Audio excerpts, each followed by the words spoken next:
Page number 1। Bharat का राजपत्र असाधारण दिव्यांगजन अधिकार अधिनियम 2016। 2016 का अधिनियम संख्या 49 दिव्यांगजनों के अधिकारों पर संयुक्त राष्ट्र अभिसमय और उससे संबंधित या उसके आनुषंगिक विषयों को प्रभावी बनाने के लिए अधिनियम। संयुक्त राष्ट्र महासभा ने 13 दिसंबर 2006 को दिव्यांगजनों के अधिकारों पर उसके अभिसमय को अंगीकृत किया था। क अविभेद 27 दिसंबर 2016 और पूर्वोक्त अभिसमय दिव्यांगजनों के सशक्तिकरण के लिए निम्नलिखित सिद्धांत अधिकथित करता। क अंतर्निहित गरिमा वैयक्तिक स्वायत्ता के लिए आदर, जिसके अंतर्गत किसी व्यक्ति की स्वयं की पसंद की स्वतंत्रता और व्यक्तियों की स्वतंत्रता भी है। ग समाज में पूर्ण और प्रभावी भागीदारी और सम्मिलित होना। घ मानवीय भेदभाव और मानवता के भाग के रूप में दिव्यांगजनों की भिन्नता के लिए आदर और उनका ग्रहण। 499 पेज नंबर 2। 500 संक्षिप्त नाम, विस्तार और प्रारंभ। परिभाषाएं। दो अवसर की समानता। च पहुंच। भारत का राजपत्र असाधारण। च पुरुषों और स्त्रियों के बीच समता। ज दिव्यांग बालकों की बढ़ती हुई क्षमता के लिए आदर और दिव्यांग बालकों की पहचान परिरक्षित करने के उनके अधिकार के लिए आदर। और भारत उक्त अभिसमय का एक हस्ताक्षर करता है और भारत ने 1 अक्टूबर 2007 को उक्त अभिसमय का अनुसमर्थन किया था और पूर्वोक्त अभिसमय को कार्यान्वित करना आवश्यक समझा जाता है। भारत गणराज्य के 67वें वर्ष में संसद द्वारा निम्नलिखित रूप में यह अधिनियमित हो। अध्याय 1 इस अधिनियम का संक्षिप्त नाम दिव्यांगजन अधिकार अधिनियम 2016 है। 2 यह उस तारीख को प्रवत होगा जो केंद्रीय सरकार राजपत्र में अधिसूचना द्वारा नियत करे। प्रारंभिक 2 इस अधिनियम में जब तक कि संदर्भ से अन्यथा अपेक्षित न हो। क समुचित सरकार से। क अपील प्राधिकारी से यथास्थिति धारा 14 की उपधारा 3 या धारा 53 की उपधारा 1 के अधीन अधिसूचित या धारा 59 की उपधारा 1 के अधीन अभिहित प्राधिकारी अभिप्रेत है। केंद्रीय सरकार या उस सरकार द्वारा पुनर्तः या पर्याप्त रूप से वित्तपोषित किसी स्थापन या छावनी अधिनियम 2006 के अधीन गठित किसी छावनी बोर्ड के संबंध में केंद्रीय सरकार 2006 का 41। कोई राज्य सरकार या उस सरकार द्वारा पुनर्तः या सार्वजनिक रूप से वित्तपोषित किसी स्थापन या छावनी बोर्ड से भिन्न किसी स्थानीय प्राधिकारी के संबंध में राज्य सरकार। गतिरोध से ऐसा कोई कारक अभिप्रेत है जिसमें संसूचनात्मक, सांस्कृतिक, आर्थिक, पर्यावरणात्मक, संस्थागत, राजनीतिक, सामाजिक, भाव संबंधी या अवसंरचनात्मक कारक सम्मिलित है जो समाज में दिव्यांगजनों की पूर्ण और प्रभावी भागीदारी को रोकते हैं। घर देख रेख करता से माता पिता और कुटुंब के अन्य सदस्यों सहित ऐसा व्यक्ति अभिप्रेत है जो संदेह करने पर या उसके बिना किसी दिव्यांगजन को देख रेख, सहारा या सहायता देता है। ड प्रमाणकर्ता प्राधिकारी से धारा 57 की उपधारा 1 के अधीन अभिहित प्राधिकारी अभिप्रेत है। च संसूचना में संसूचना के उपाय और रूप विधान, भाषाएं, पाठ का प्रदर्श, उत्कीर्ण लेख, स्पर्शनीय संसूचना, संकेत, बड़ा मुद्रण, पहुंच योग्य मल्टीमीडिया, लिखित, श्रव्य, वीडियो, दृश्य प्रदर्शन, संकेत भाषा, सरल भाषा, ह्यूमन रीडर, संवर्धित तथा अनुकूलित पद्धति और पहुंच योग्य जानकारी और संसूचना प्रौद्योगिकी सम्मिलित है। च सक्षम प्राधिकारी से धारा 49 के अधीन नियुक्त कोई प्राधिकारी अभिप्रेत है। भाग 2 जब दिव्यांगता के संबंध में विभेद से दिव्यांगता के आधार पर कोई विभेद, अपवर्जन, निर्बंधन अभिप्रेत है जो राजनैतिक, आर्थिक, सामाजिक, सांस्कृतिक, सिविल या किसी अन्य क्षेत्र में सभी मानव। पेज नंबर 3 अनुभाग 1 का 2013 का 18 भारत का राजपत्र असाधारण अधिकारों और मूलभूत स्वतंत्रताओं के संबंध में अन्य व्यक्तियों के साथ किसी सामान्य आधार पर मान्यता, उपभोग या प्रयोग अमार्जित करने या अकृत करने का प्रयोजन या प्रभाव है और जिसके अंतर्गत सभी प्रकार के विभेद और युक्तियुक्त सुविधाओं का प्रत्याख्यान भी है। जट स्थापन के अंतर्गत कोई सरकारी और प्राइवेट स्थापन भी है। जट निधि से धारा 86 के अधीन गठित राष्ट्रीय निधि अभिप्रेत है। तत् सरकारी स्थापन से केंद्रीय अधिनियम या राज्य अधिनियम द्वारा या उसके अधीन स्थापित कोई निगम या सरकार या किसी स्थानीय प्राधिकारी या कंपनी अधिनियम 2013 की धारा 2 में यथा परिभाषित किसी सरकारी कंपनी के स्वामित्वाधीन या नियंत्रणाधीन या सहायता प्राप्त कोई प्राधिकरण या निकाय अभिप्रेत है और जिसमें सरकार का कोई विभाग भी सम्मिलित है। उच्च सहायता से शारीरिक, मानसिक और अन्यथा ऐसी गहन सहायता अभिप्रेत है जो दैनिक क्रियाकलाप के लिए संदर्भित दिव्यांगजन द्वारा जीवन के सभी क्षेत्रों में जिसके अंतर्गत शिक्षा, नियोजन कुटुंब और सामुदायिक जीवन और व्यवहार तथा रोगोपचार भी हैं। पहुंच सुविधाएं और भागीदारी के लिए स्वतंत्र और बुद्धिमान विनिश्चय लेने के लिए अपेक्षित हो सकेगी। डच सम्मिलित शिक्षा से ऐसी शिक्षा पद्धति अभिप्रेत है जिसमें दिव्यांगता और दिव्यांगता रहित छात्र एक साथ विद्या ग्रहण करते हैं और शिक्षण और विद्या की पद्धति विभिन्न प्रकार के दिव्यांग छात्रों की विद्या की आवश्यकताओं की पूर्ति के लिए उचित रूप से अनुकूलित की गई है। डच सूचना और संचार प्रौद्योगिकी के अंतर्गत सूचना और प्रौद्योगिकी से संबंधित सभी सेवा और नव परिवर्तन भी है, जिसके अंतर्गत टेलीकॉम सेवाएं, वेब आधारित सेवाएं, इलेक्ट्रॉनिक और मुद्रण सेवाएं, डिजिटल और परोक्ष सेवाएं भी हैं। अनाथ संस्था से दिव्यांगजनों के लिए प्रवेश, देख-रेख, संरक्षण, शिक्षा, प्रशिक्षण, पुनर्वास और किसी अन्य क्रियाकलाप के लिए कोई संस्था अभिप्रेत है। तत्स्थानीय प्राधिकरण से संविधान के अनुच्छेद 243 तक के खंड ड और खंड च में यथापरिभाषित नगर पालिका या पंचायत छावनी अधिनियम 2006 के अधीन गठित छावनी बोर्ड और नागरिक क्रियाकलापों का प्रशासन करने के लिए संसद या किसी राज्य विधान मंडल के अधिनियम के अधीन स्थापित कोई अन्य प्राधिकरण अभिप्रेत है। अधिसूचना से राजपत्र में प्रकाशित अधिसूचना अभिप्रेत है और अधिसूचित करना या अधिसूचित पद का अर्थ तदनुसार लगाया जाएगा। डच संदर्भित दिव्यांगजन से प्रमाणकर्ता प्राधिकारी द्वारा यथा प्रमाणीकृत विनिर्दिष्ट दिव्यांगता के 40% से अन्यून का व्यक्ति अभिप्रेत है, जहां विनिर्दिष्ट दिव्यांगता अध्युपाय निबंधनों में परिभाषित नहीं की गई है और इसमें ऐसा दिव्यांगजन भी सम्मिलित है जहां विनिर्दिष्ट दिव्यांगता प्रमाणकर्ता प्राधिकारी द्वारा यथा प्रमाणीकृत अध्युपाय निबंधनों में परिभाषित की गई है। दिव्यांगजन से ऐसी दीर्घकालिक शारीरिक, मानसिक, बौद्धिक या संवेदी हानि वाला व्यक्ति अभिप्रेत है जिससे बाधाओं का सामना करने में अन्य व्यक्तियों के साथ समान रूप से समाज में पूर्ण और प्रभावी भागीदारी में रुकावट उत्पन्न होती है। न उच्च सहायता की आवश्यकताओं वाला दिव्यांगजन से धारा 58 की उपधारा 2 के खंड क के अधीन प्रमाणित संदर्भित दिव्यांगजन अभिप्रेत है जिसे उच्च सहायता की आवश्यकता है। विहित से इस अधिनियम के अधीन बनाए गए नियमों द्वारा विहित अभिप्रेत है। प्राइवेट स्थापन से कोई कंपनी, फर्म, सहकारी या अन्य सोसाइटी, संगम, न्यास, अभिकरण, संस्था, संगठन, संघ, कारखाना या ऐसा कोई अन्य स्थापन जो समुचित सरकार अधिसूचना द्वारा विनिर्दिष्ट करे। 501 पेज नंबर 4। 502 समता और आविभेद। भारत का राजपत्र असाधारण बद सार्वजनिक भवन से कोई सरकारी या निजी भवन जो अत्यधिक जनता द्वारा उपयोग किया जाता है या उनकी पहुंच में है, जिसके अंतर्गत शैक्षिकी या व्यावसायिक प्रयोजनों के कार्यस्थल, वाणिज्यिक क्रियाकलापों, सार्वजनिक सुविधाओं, धार्मिक, सांस्कृतिक, अवकाश या मनोरंजन क्रियाकलापों, चिकित्सीय या स्वास्थ्य सेवाओं, विधि प्रवर्तन अभिकरणों, सुधारात्मक या न्यायिक फोरम, रेलवे स्टेशनों या प्लेटफार्मों, सड़क परिवहन, बस स्टैंडों या टर्मिनल, विमानपत्तनों या जलमार्गों के लिए उपयोग किए जाने वाले भवन भी हैं। सार्वजनिक सुविधाओं और सेवाओं के अंतर्गत वृहद स्तर पर जनता को सेवाएं प्रदान करने के सभी रूप आते हैं, जिसके अंतर्गत आवास, शिक्षा या वृत्तिक प्रशिक्षण, नियोजन और वृत्तिक उन्नयन, विक्रय स्थल या विपणन केंद्र, धार्मिक, सांस्कृतिक, अवकाश या मनोरंजन, चिकित्सा, स्वास्थ्य और पुनर्वास, बैंककारी, वित्त और बीमा, संचार, डाक और सूचना, न्याय तक पहुंच, सार्वजनिक उपयोगिताएं, परिवहन भी है। युक्तियुक्त आवासन से दिव्यांगजनों के लिए अन्य व्यक्तियों के समान अधिकारों के उपभोग या उपयोग को सुनिश्चित करने के लिए किसी विशिष्ट दशा में अनुपातिक या असम्यक बोझ अधिरोपित किए बिना आवश्यक और समुचित उपांतरण तथा समायोजन अभिप्रेत है। यह रजिस्ट्री संगठन से संसद या किसी राज्य विधान मंडल के अधिनियम के अधीन सम्यक रूप से रजिस्ट्रीकृत दिव्यांगजनों का कोई संगम या दिव्यांगजन संगठन, दिव्यांगजनों के माता पिता का संगम, दिव्यांगजनों और के सदस्यों का संगम या स्वैच्छिक या गैर सरकारी या पूर्त संगठन या न्यास, सोसाइटी या दिव्यांगजनों के कल्याण के लिए कार्य करने वाली अलाभकारी कंपनी अभिप्रेत है।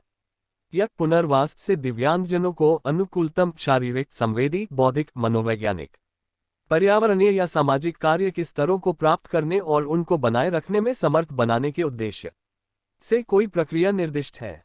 यह विशेष रोजगार कार्यालय से आए ऐसे व्यक्ति के संबंध में जो दिव्यांगजनों में से कर्मचारियों को लगाना चाहते हैं। ऐसे संदर्भित दिव्यांगजन के संबंध में जो नियोजन चाहते हैं। ऐसी रिक्तियों के संबंध में जिन पर संदर्भित दिव्यांगजन नियोजन चाहते हैं, नियुक्त किए जा सकेंगे। रजिस्टर रखते हुए या अन्यथा सूचना एकत्रित करने या सूचना देने के लिए सरकार द्वारा स्थापित या अनुरक्षित कोई कार्यालय या स्थान अभिप्रेत है। यज्ञ विनिर्दिष्ट दिव्यांगता से अनुसूची में यथा विनिर्दिष्ट दिव्यांगताएं अभिप्रेत हैं। यज्ञ परिवहन प्रणाली के अंतर्गत सड़क परिवहन, रेल परिवहन, वायु परिवहन, जल परिवहन, अंतिम मील तक संबद्धता के लिए सह अभिवहन प्रणाली, सड़क और गली अवसंरचना आते हैं। अर्थ सर्वव्यापी डिजाइन से सभी लोगों द्वारा अनुकूलन या विशिष्ट डिजाइन की आवश्यकता के बिना अधिकतम संभव सीमा तक उपयोग किए जाने वाले उत्पादों, वातावरणों, कार्यक्रमों की डिजाइन और सेवाएं अभिप्रेत हैं और जो दिव्यांगजनों के विशिष्ट समूह के लिए उन्नत प्रौद्योगिकियों सहित सहायक युक्तियों पर लागू होंगी। अध्याय 2 अधिकार और हकदारियां। 3 एक समुचित सरकार यह सुनिश्चित करेगी कि दिव्यांगजन अन्य व्यक्तियों के समान समता, गरिमा के साथ जीवन के और उसकी सत्यनिष्ठा के लिए सम्मान के अधिकार का उपभोग करे। 2 समुचित सरकार समुचित वातावरण प्रदान करके दिव्यांगजनों की क्षमता का उपयोग करने के लिए उपाय करेगी। भाग 2 पेज नंबर 5। 3 किसी दिव्यांगजन के साथ दिव्यांगता के आधार पर तब तक विभेद नहीं किया जाएगा जब तक कि यह दर्शित नहीं कर दिया जाता है कि आक्षेपित कृत्य या लोप विधिसंगत उद्देश्य को प्राप्त करने का आनुपातिक साधन है। भारत का राजपत्र असाधारण। 4 कोई व्यक्ति केवल दिव्यांगता के आधार पर उसकी वैयक्तिक स्वतंत्रता से वंचित नहीं किया जाएगा। 5 समुचित सरकार दिव्यांगजनों के लिए युक्तियुक्त आवासन सुनिश्चित करने के लिए आवश्यक उपाय करेगी। 4 एक समुचित सरकार और स्थानीय प्राधिकारी यह सुनिश्चित करने का उपाय करेंगे कि दिव्यांग स्त्री, दिव्यांग महिला और बालक अन्य लोगों की भांति समान रूप से अपने अधिकारों का उपभोग करें। 2 समुचित सरकार और स्थानीय प्राधिकारी यह सुनिश्चित करेंगे कि सभी दिव्यांग बालकों को उनको प्रभावित करने वाले सभी विषयों पर अपने दृष्टिकोण व्यक्त करने का किसी समान आधार पर अधिकार होगा और उनकी आयु और दिव्यांगता को दृष्टि में रखते हुए उनको समुचित सहायता प्रदान की जाएगी। 5 एक दिव्यांग व्यक्ति को समुदाय में जीने का अधिकार होगा। 2 समुचित सरकार यह प्रयास करेगी कि दिव्यांग व्यक्ति को किसी विशिष्ट जीवन व्यवस्था में जीने के लिए बाध्य नहीं किया जाए और किसी ऐसे गृह आवास की श्रेणी और अन्य समुदाय सहारा सेवाओं में जिनमें आयु और लिंग पर सम्यक ध्यान देते हुए जीवन को सहारे के लिए आवश्यक व्यक्तिगत सहायता सम्मिलित है, पहुंच प्रदान की गई है। 2 कोई दिव्यांगजन। 6 एक समुचित सरकार दिव्यांगजन को प्रताड़ना, क्रूर, अमानवीय या अपमानजनक व्यवहार के होने से कृता और संरक्षित करने के लिए उपाय करेगी। एक्ट सूचना की पहुंच योग्य पद्धतियों, साधनों और रूपविधानों के माध्यम से अभिप्राप्त उसकी स्वतंत्र और सूचित सम्मति के बिना और एक्ट समुचित सरकार द्वारा इस प्रयोजन के लिए विहित रीति से गठित ऐसी दिव्यांगता पर अनुसंधान के लिए समिति की पूर्व अनुमति, जिसमें आधे से न्यून सदस्य उसमें से या तो दिव्यांगजन या धारा 2 के खंड यज्ञ के अधीन यथावर्णित रजिस्ट्रीकृत संगठनों के सदस्य होंगे, के बिना किसी अनुसंधान की प्रयोग वस्तु नहीं होगा। का दुरुपयोग, हिंसा और शोषण की घटनाओं का संज्ञान लेगी तथा ऐसी घटनाओं के विरुद्ध उपलब्ध विधिक उपचार उपलब्ध कराएगी और ऐसी घटनाओं से बचने के लिए उपाय करेगी और उनकी रिपोर्ट किए जाने के लिए प्रक्रिया विहित करेगी। 7 एक समुचित सरकार दिव्यांगजनों को दुरुपयोग, हिंसा और शोषण के सभी रूपों से संरक्षित करने के दुरुपयोग, हिंसा और लिए उपाय करेगी और उनको रोकने के लिए वह शोषण से संरक्षण ऐसी घटनाओं के पीड़ितों का बचाव, संरक्षण और पुनर्वास करने के लिए उपाय करेगी। जागृति पैदा करेगी तथा जनता को सूचनाएं उपलब्ध कराएगी। बालक। 2 ऐसा कोई व्यक्ति या रजिस्ट्रीकृत संगठन जिसके पास यह विश्वास करने का कारण है कि दुरुपयोग, हिंसा या शोषण का कोई कृत्य किसी दिव्यांगजन के विरुद्ध हुआ है या हो रहा है या उसके किए जाने की संभावना है, तो वह ऐसे कार्यपालक मजिस्ट्रेट को, जिसकी अधिकारिता की स्थानीय सीमाओं के भीतर ऐसी घटनाएं होती हैं, उसके बारे में सूचना दे सकेगा। 503 कार्यपालक मजिस्ट्रेट ऐसी सूचना की प्राप्ति पर यथास्थिति उसके होने को रोकने या उसको निवारित करने के लिए तुरंत उपाय करेगा या ऐसे दिव्यांगजन के संरक्षण के लिए ऐसा आदेश पारित करेगा जो सामुदायिक जीवन, अमानवीय व्यवहार से संरक्षा। Page number 6। 504 संरक्षण और सुरक्षा। गृह और कुटुंब प्रजनन अधिकार वह ठीक समझे जिसके अंतर्गत यथास्थिति पुलिस या दिव्यांगजनों के लिए कार्य कर रहे किसी संगठन को ऐसे व्यक्ति की यथास्थिति, सुरक्षित अभिरक्षा या उनके पुनर्वास या दोनों की व्यवस्था करने के लिए प्राधिकृत करते हुए ऐसे कार्य से पीड़ित का बचाव करने, भारत का राजपत्र असाधारण संबंधी कोई आदेश भी है। क यदि ऐसा व्यक्ति ऐसी वांछा करे तो दिव्यांगजन के लिए संरक्षित अभिरक्षा उपलब्ध कराने। ग ऐसे दिव्यांगजनों को भरण पोषण उपलब्ध कराने। 4 कोई पुलिस अधिकारी दिव्यांगजन के दुरुपयोग, हिंसा या अत्याचार की कोई शिकायत प्राप्त करता है या अन्यथा जानकारी प्राप्त करता है तो व्यथित व्यक्ति को निम्नलिखित की जानकारी देगा। क उपधारा 2 के अधीन संरक्षण के लिए आवेदन करने के उसके अधिकार की और सहायता प्रदान करने की अधिकारिता रखने वाले कार्यपालक मजिस्ट्रेट की विशिष्टियों की जाएगा। क दिव्यांगजनों के पुनर्वास के लिए कार्य कर रहे निकटतम संगठन या संस्था की विशिष्टियों की। ग निःशुल्क विधिक सहायता के अधिकार की और घ इस अधिनियम के उपबंधों के अधीन या ऐसे अपराध से निपटने वाली किसी अन्य विधि के अधीन शिकायत फाइल करने के अधिकार की। परंतु इस धारा की किसी बात का अर्थ किसी भी रीति में पुलिस अधिकारी को किसी संज्ञेय अपराध के कारित होने पर सूचना की प्राप्ति पर विधि के अनुसार कार्यवाही करने के कर्तव्य से मुक्त करने के लिए नहीं लगाया। 5 यदि कार्यपालक मजिस्ट्रेट यह पाता है कि अभिकथित कृत्य या व्यवहार भारतीय दंड संहिता के 860 का 45 अधीन या तत्समय प्रवृत्त किसी अन्य विधि के अधीन कोई अपराध गठित करता है तो वह इस प्रभाव की शिकायत को उस विषय में अधिकारिता रखने वाले यथास्थिति न्यायिक या महानगर मजिस्ट्रेट को अग्रथित करेगा। 1 दिव्यांगजनों को जोखिम, सशस्त्र संघर्ष, मानवीय आपात स्थितियों और प्राकृतिक आपदाओं की दशाओं में समान संरक्षण और सुरक्षा प्राप्त होगी। 2 राष्ट्रीय आपदा प्रबंधन प्राधिकरण और राज्य आपदा प्रबंधन प्राधिकरण अपने आपदा प्रबंधन कार्यकलाप जैसा कि आपदा प्रबंध अधिनियम 2005 की धारा 2 के खंड ड के अधीन परिभाषित है में 2005 का 53 दिव्यांगजनों की सुरक्षा और संरक्षण के लिए दिव्यांगजनों को सम्मिलित किया जाना सुनिश्चित करने के लिए समुचित उपाय करेंगे। 3 आपदा प्रबंध अधिनियम 2005 की धारा 25 के अधीन गठित जिला आपदा प्रबंधन प्राधिकरण जिले 2005 का 51 में दिव्यांगजनों के ब्यौरों का अभिलेख रखेगा और ऐसे व्यक्तियों को जोखिम की किन्हीं स्थितियों से सूचित करने के लिए समुचित उपाय करेगा जिससे आपदा तैयारियों को बढ़ाया जा सके। 4 जोखिम, सशस्त्र संघर्ष या प्राकृतिक आपदाओं की स्थितियों के पश्चात पुनः निर्माण कार्यकलापों में लगे हुए प्राधिकरण दिव्यांगजनों की पहुंच अपेक्षाओं के अनुसार संबंधित राज्य आयुक्त के परामर्श से ऐसे कार्यकलापों का जिम्मा लेंगे। भाग 2 9 1 किसी दिव्यांग बालक को दिव्यांगता के आधार पर सिवाय किसी सक्षम न्यायालय के आदेश के यदि बालक के सर्वोत्तम हित में अपेक्षित हो उसके अभिभावकों से पृथक नहीं किया जाएगा।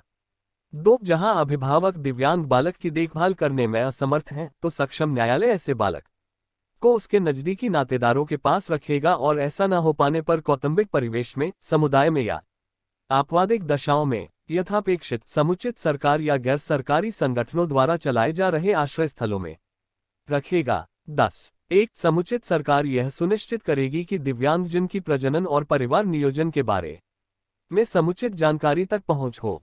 पेज नंबर 7 अनुभाग 1 का 1987 का 39 भारत का राजपत्र असाधारण 2 किसी दिव्यांगजन को ऐसी चिकित्सा प्रक्रिया के अधीन नहीं किया जाएगा जिसका परिणाम उसकी संसूचित सहमति के बिना बांझपन होता है। 11 भारत निर्वाचन आयोग और राज्य निर्वाचन आयोग यह सुनिश्चित करेंगे कि सभी मतदान केंद्र मतदान में पहुंच दिव्यांगजनों की पहुंच में हो और निर्वाचन प्रक्रिया से संबंधित सभी सामग्री उनके लिए सहजता से समझने योग्य और उनकी पहुंच में हो। 12 1 समुचित सरकार यह सुनिश्चित करेगी कि दिव्यांगता के आधार पर विभेद के बिना किसी न्याय तक पहुंच न्यायालय, अधिकरण, प्राधिकरण, आयोग या कोई अन्य न्यायिक या अर्धन्यायिक या अन्वेषण शक्तियां रखने वाले निकाय तक दिव्यांगजन अपनी पहुंच के अधिकार का प्रयोग करने के लिए समर्थ हो। 2 समुचित सरकार दिव्यांगजनों के लिए विशेषतया जो कुटुंब से बाहर रहते हैं और ऐसे दिव्यांगजन जिन्हें विधिक अधिकारों के प्रयोग के लिए अधिक सहायता की अपेक्षा है, समुचित सहायता उपायों को करने के लिए कदम उठाएगी। 3 विधिक सेवा प्राधिकरण अधिनियम 1987 के अधीन गठित राष्ट्रीय विधिक सेवा प्राधिकरण और राज्य विधिक सेवा प्राधिकरण यह सुनिश्चित करने के लिए कि दिव्यांगजन की अन्य व्यक्तियों के समान ही प्रस्तावित किसी स्कीम, कार्यक्रम, सुविधा या सेवा तक पहुंच हो जिसके अंतर्गत युक्तियुक्त आवासन भी है, उपबंध करेंगे। 4 समुचित सरकार निम्नलिखित उपाय करेगी। क यह सुनिश्चित करेगी कि उनके सभी लोक दस्तावेज सुगम रूप विधान में हैं।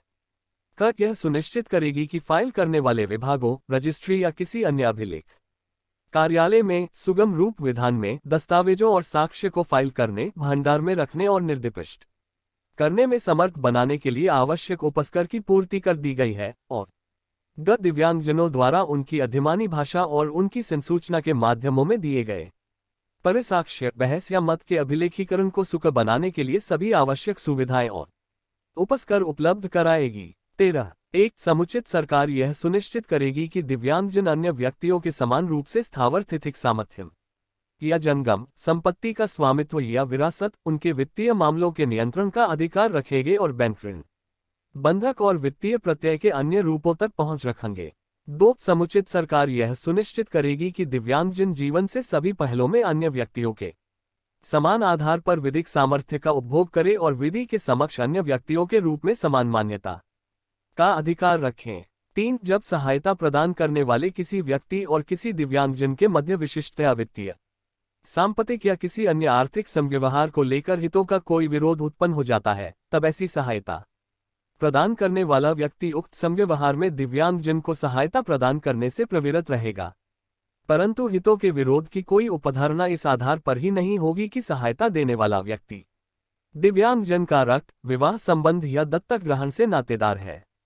S04 कोई दिव्यांगजन किसी सहायता संबंधी ठहराव को परिवर्तित, उपांतरित या समाप्त कर सकेगा और किसी दूसरे की सहायता प्राप्त कर सकेगा, परंतु ऐसा परिवर्तन, उपांतरण या समाप्त भविष्यलक्षी प्रकृति की होगी और उपयुक्त सहायता संबंधी ओहराव में दिव्यांगजन द्वारा किए गए किसी तीसरे पक्षकार के संव्यवहार को अकुत नहीं करेंगे। 5 दिव्यांगजन को सहायता प्रदान करने वाला कोई व्यक्ति असम्यक असर का प्रयोग नहीं करेगा और उसकी स्वायत्तता, गरिमा और निजता का सम्मान करेगा। पेज नंबर 8 506 संरक्षकता के लिए उपबंध, सहायता को लिए पदाभिधान, शिक्षण संस्थानों का कर्तव्य। भारत का राजपत्र असाधारण 14(1) इस अधिनियम के आरंभ होने की तारीख से ही तत्समय प्रवृत्त किसी अन्य विधि में अंतर्विष्ट किसी बात के होते हुए भी कोई जिला न्यायालय या राज्य सरकार द्वारा यथा अधिसूचित कोई अभिहित प्राधिकारी पाता है कि कोई दिव्यांगजन जिसे पर्याप्त और समुचित सहायता प्रदान की गई थी किंतु वह विधिक रूप से आबद्ध कर विनिश्चयों को लेने में असमर्थ है, तो ऐसे व्यक्ति के परामर्श से ऐसी रीति में जो राज्य सरकार द्वारा विहित की जाए उसकी ओर से विधिक रूप से आबद्ध कर विनिश्चय लेने के लिए सीमित संरक्षक की और सहायता प्रदान की जा सकेगी। परंतु यथास्थिति जिला न्यायालय या अभिहित प्राधिकारी ऐसी सहायता की अपेक्षा रखने वाले दिव्यांगजन के लिए पूर्ण सहायता प्रदान कर सकेंगे, या जहां सीमित संरक्षकता बार बार प्रदान की जानी है उस दशा में दी जाने वाली सहायता की प्रकृति और रीति का अवधारण करने के लिए दी जाने वाली सहायता की बाबत विनिश्चय का यथास्थिति न्यायालय या अभिहित प्राधिकारी द्वारा पुनर्विलोकन किया जाएगा।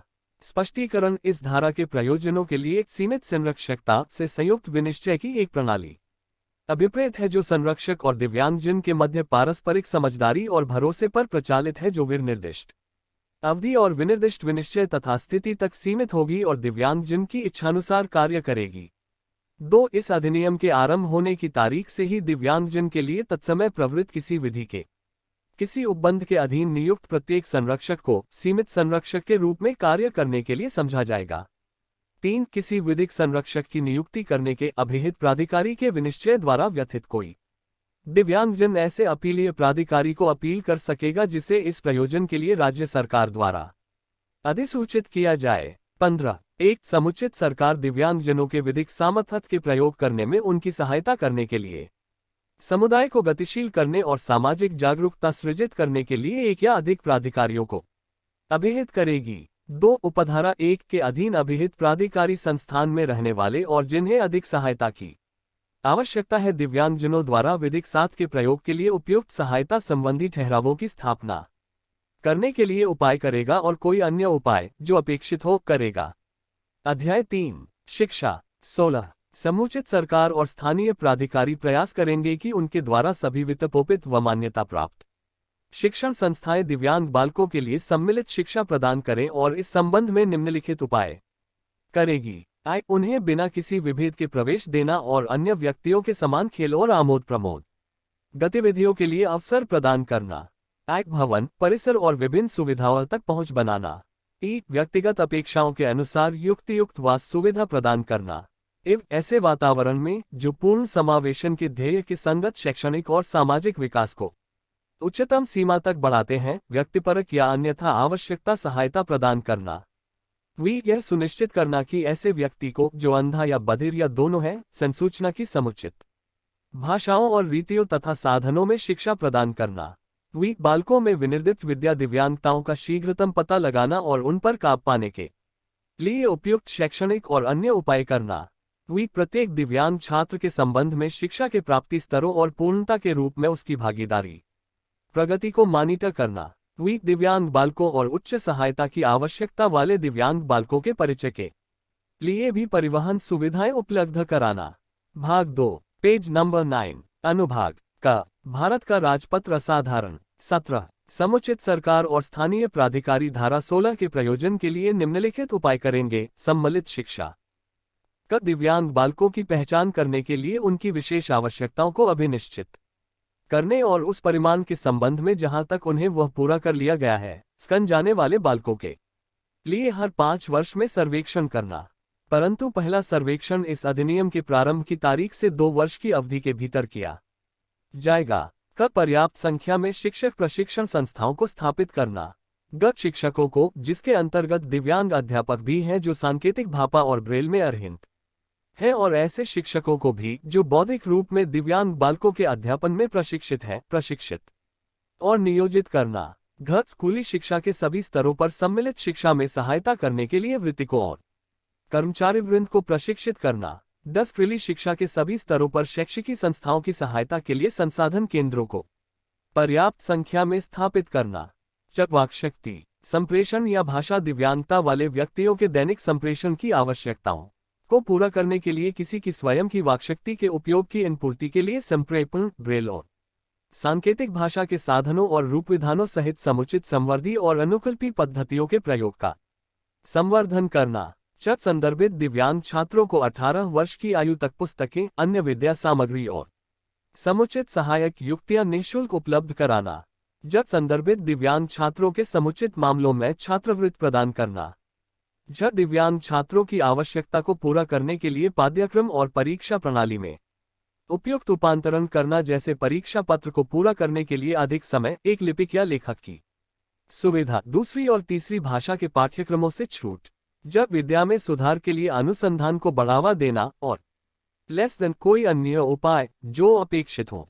अध्याय 4, कौशल विकास और नियोजन 19 समुचित सरकार दिव्यांगजनों के लिए नियोजन, विशेषकर उनके व्यावसायिक प्रशिक्षण और स्वनियोजन को सुकर बनाने और उसमें सहायता करने के लिए, जिसके अंतर्गत रियायती दरों पर ऋण उपलब्ध कराना भी है, स्कीम और कार्यक्रम बनाएगी।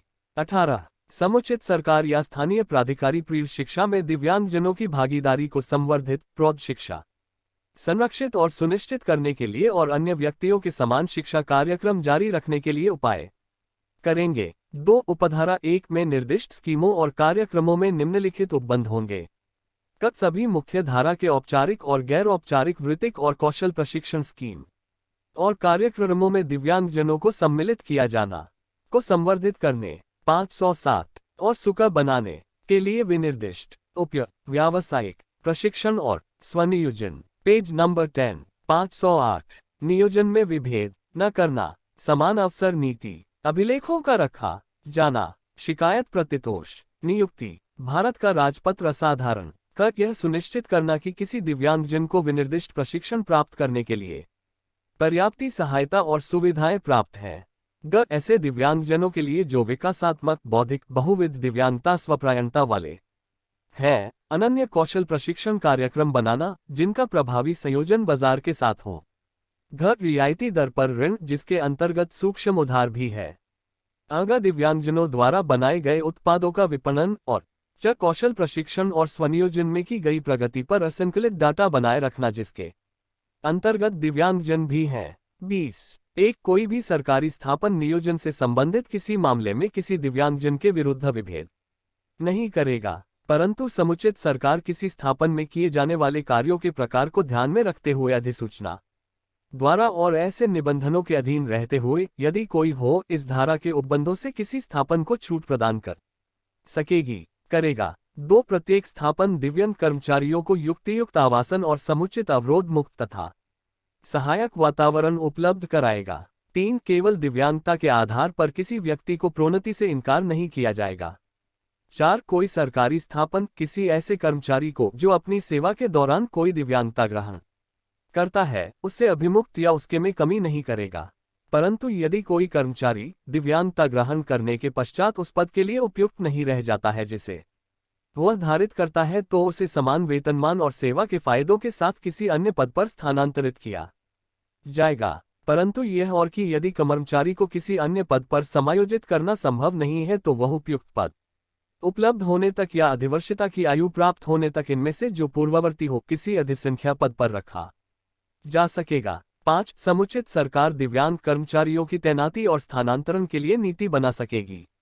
21 एक प्रत्येक स्थापन इस अध्याय के उपबंधम के अनुसरण में उसके द्वारा किए जाने वाले प्रस्तावित समान अवसर नीति से संबंधित उपायों को ऐसी रीति में जो केंद्रीय सरकार द्वारा विहित की जाए अधिसूचित करेगा। 2 प्रत्येक स्थापन यथास्थिति मुख्य आयुक्त या राज्य आयुक्त के पास उक्त नीति की एक प्रति रजिस्टर।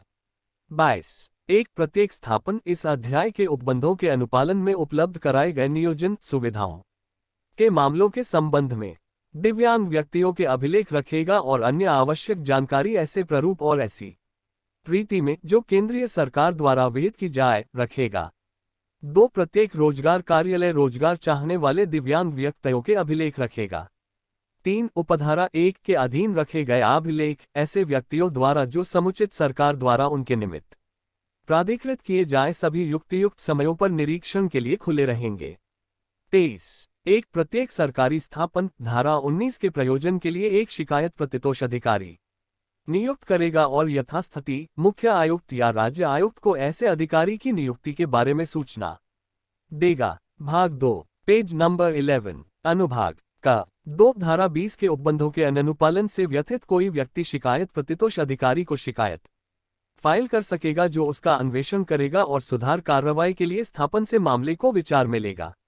भारत का राजपत्र असाधारण 3 शिकायत प्रतितोष अधिकारी शिकायतों का एक रजिस्टर ऐसी रीति में रखेगा जिसे केंद्रीय सरकार द्वारा विहित किया जाए और प्रत्येक शिकायत की इसके रजिस्ट्रीकरण के 2 सप्ताह के भीतर जांच की जाएगी। 4 यदि व्यथित व्यक्ति का उसकी शिकायत पर की गई कार्रवाई से समाधान नहीं होता है तो वह जिला स्तर दिव्यांगता समिति के पास जा सकेगा या सकेगी।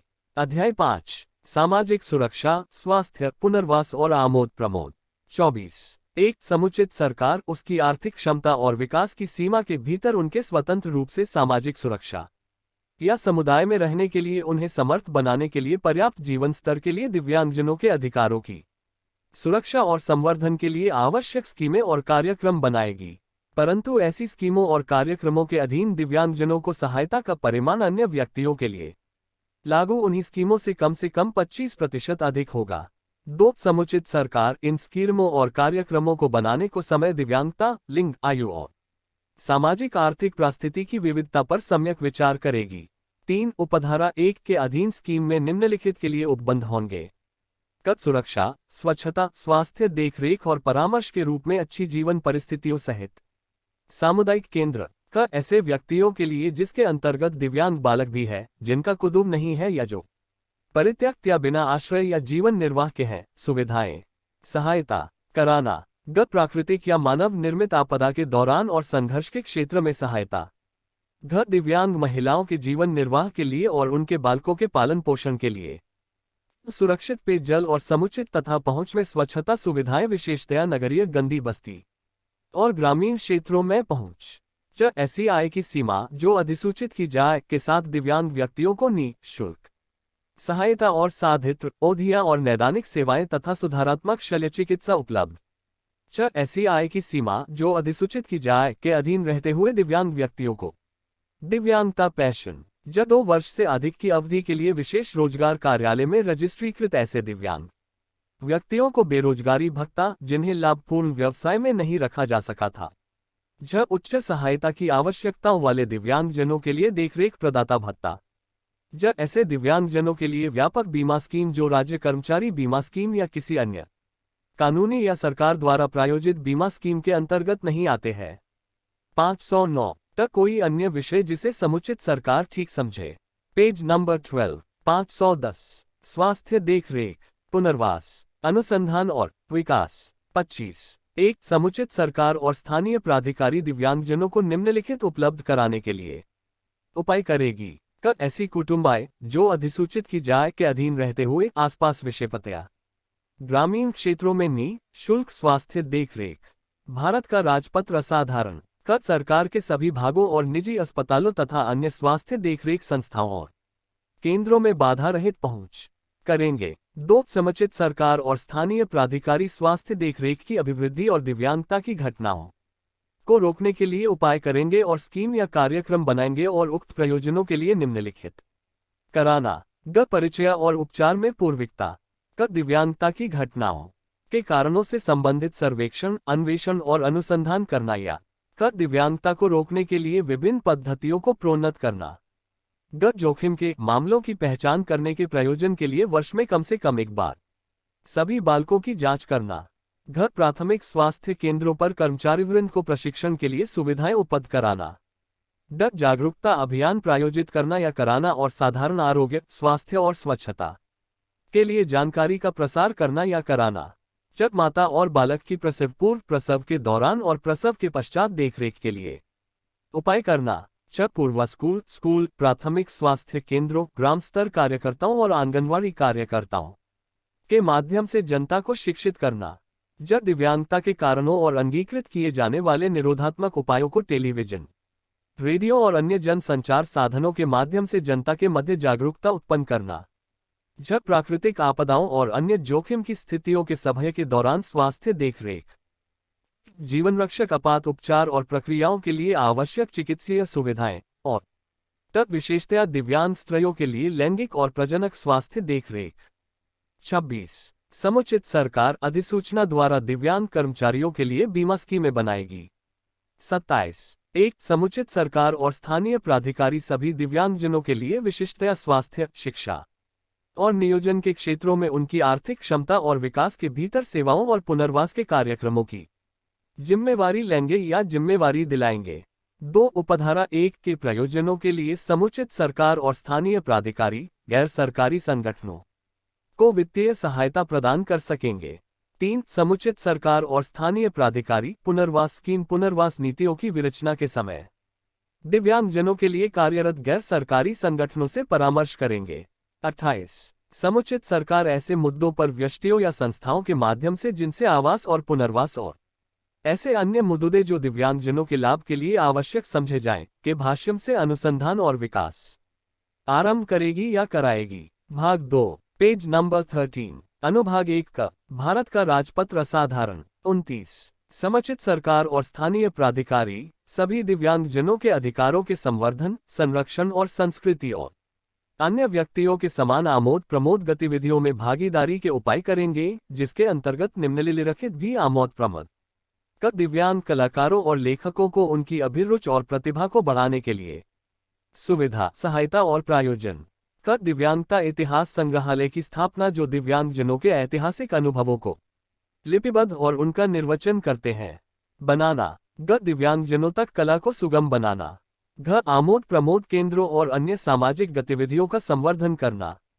डे बालचर, नृत्य, कला कक्षे, बाहरी कैंप और रोमांचक गतिविधियों में भागीदारी को सुख च दिव्यांगजनों के लिए पहुंच और भागीदारी को समर्थ बनाने के लिए सांस्कृतिक और कला विषयों के पाठ्यक्रमों को पुनः डिजाइन करना।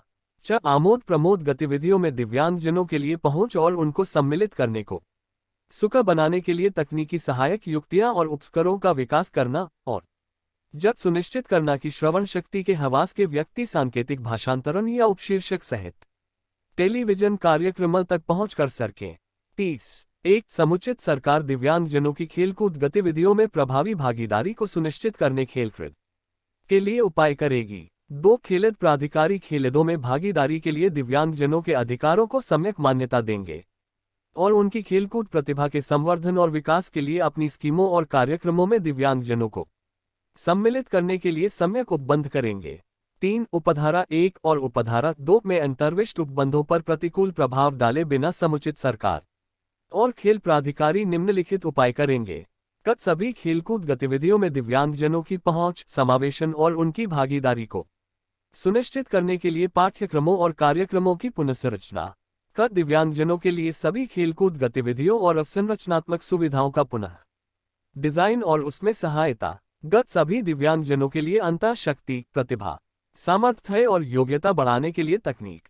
घ सभी दिव्यांगजनों के लिए प्रभावी भागीदारी सुनिश्चित करने के लिए सभी खेलकूद गतिविधियों में बहुसंवेदी आवश्यकताएं और विशेषताएं प्रदान करना।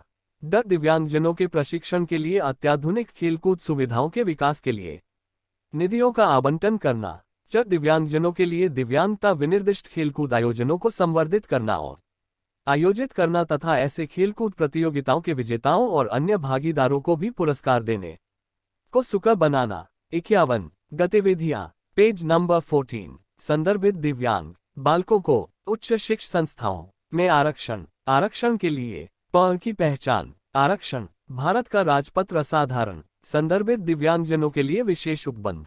अध्याय 6:31 एक निःशुल्क और अनिवार्य बाल शिक्षा का अधिकार अधिनियम 2009 में अंतर्विष्ट किसी बात के 2009 का 35 होते हुए भी 6 वर्ष से 18 वर्ष तक का संदर्भित प्रत्येक दिव्यांग बालक का निकटवर्ती विद्यालय या उसकी पसंद की किसी विशेष विद्यालय में निःशुल्क शिक्षा का अधिकार होगा। 2 समुचित सरकार और स्थानीय प्राधिकारी यह सुनिश्चित करेंगे कि संदर्भित प्रत्येक दिव्यांग बालक को 18 वर्ष की आयु प्राप्त होने तक समुचित वातावरण में निःशुल्क शिक्षा की पहुंच हो। 32 उच्च शिक्षा की सभी सरकारी संस्थाएं और सरकार से सहायता प्राप्त कर रही अन्य शिक्षा संस्थाएं संदर्भित दिव्यांगजनों के लिए कम से कम 5% स्थानों को आरक्षित रखेंगी। 33 समुचित सरकार 2 उच्च शिक्षा संस्थाओं में प्रवेश के लिए संदर्भित दिव्यांगजनों को ऊपरी आयु सीमा में 5 वर्ष तक शिथिलता दी जाएगी।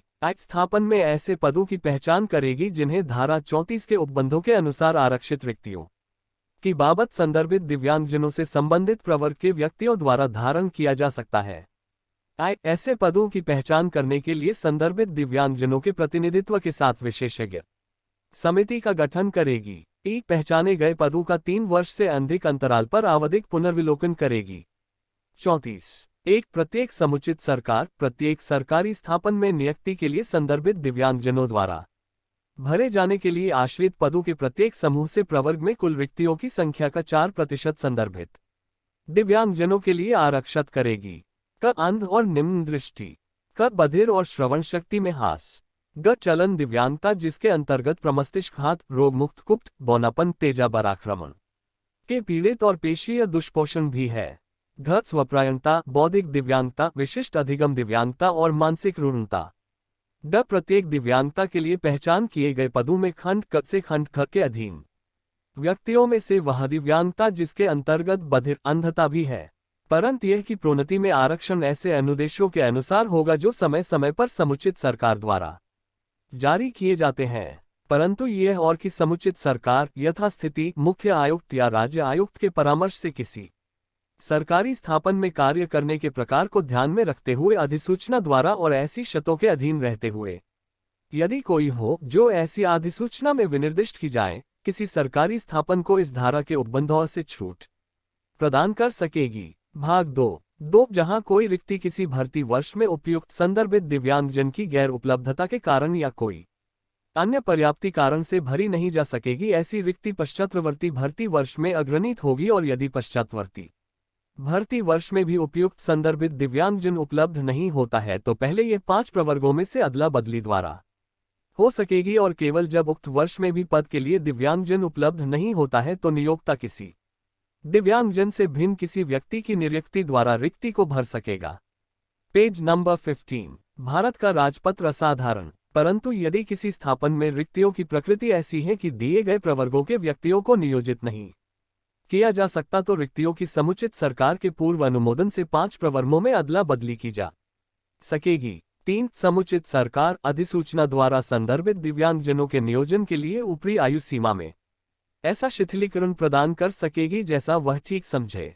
35 समुचित सरकार और स्थानीय प्राधिकारी अपनी आर्थिक क्षमता और विकास की सीमा के भीतर यह सुनिश्चित करने के लिए कि उनके कार्यबल में कम से कम 5% संदर्भित दिव्यांगजन प्राइवेट सेक्टरों में नियोजक को प्रोत्साहन प्रदान करेंगे।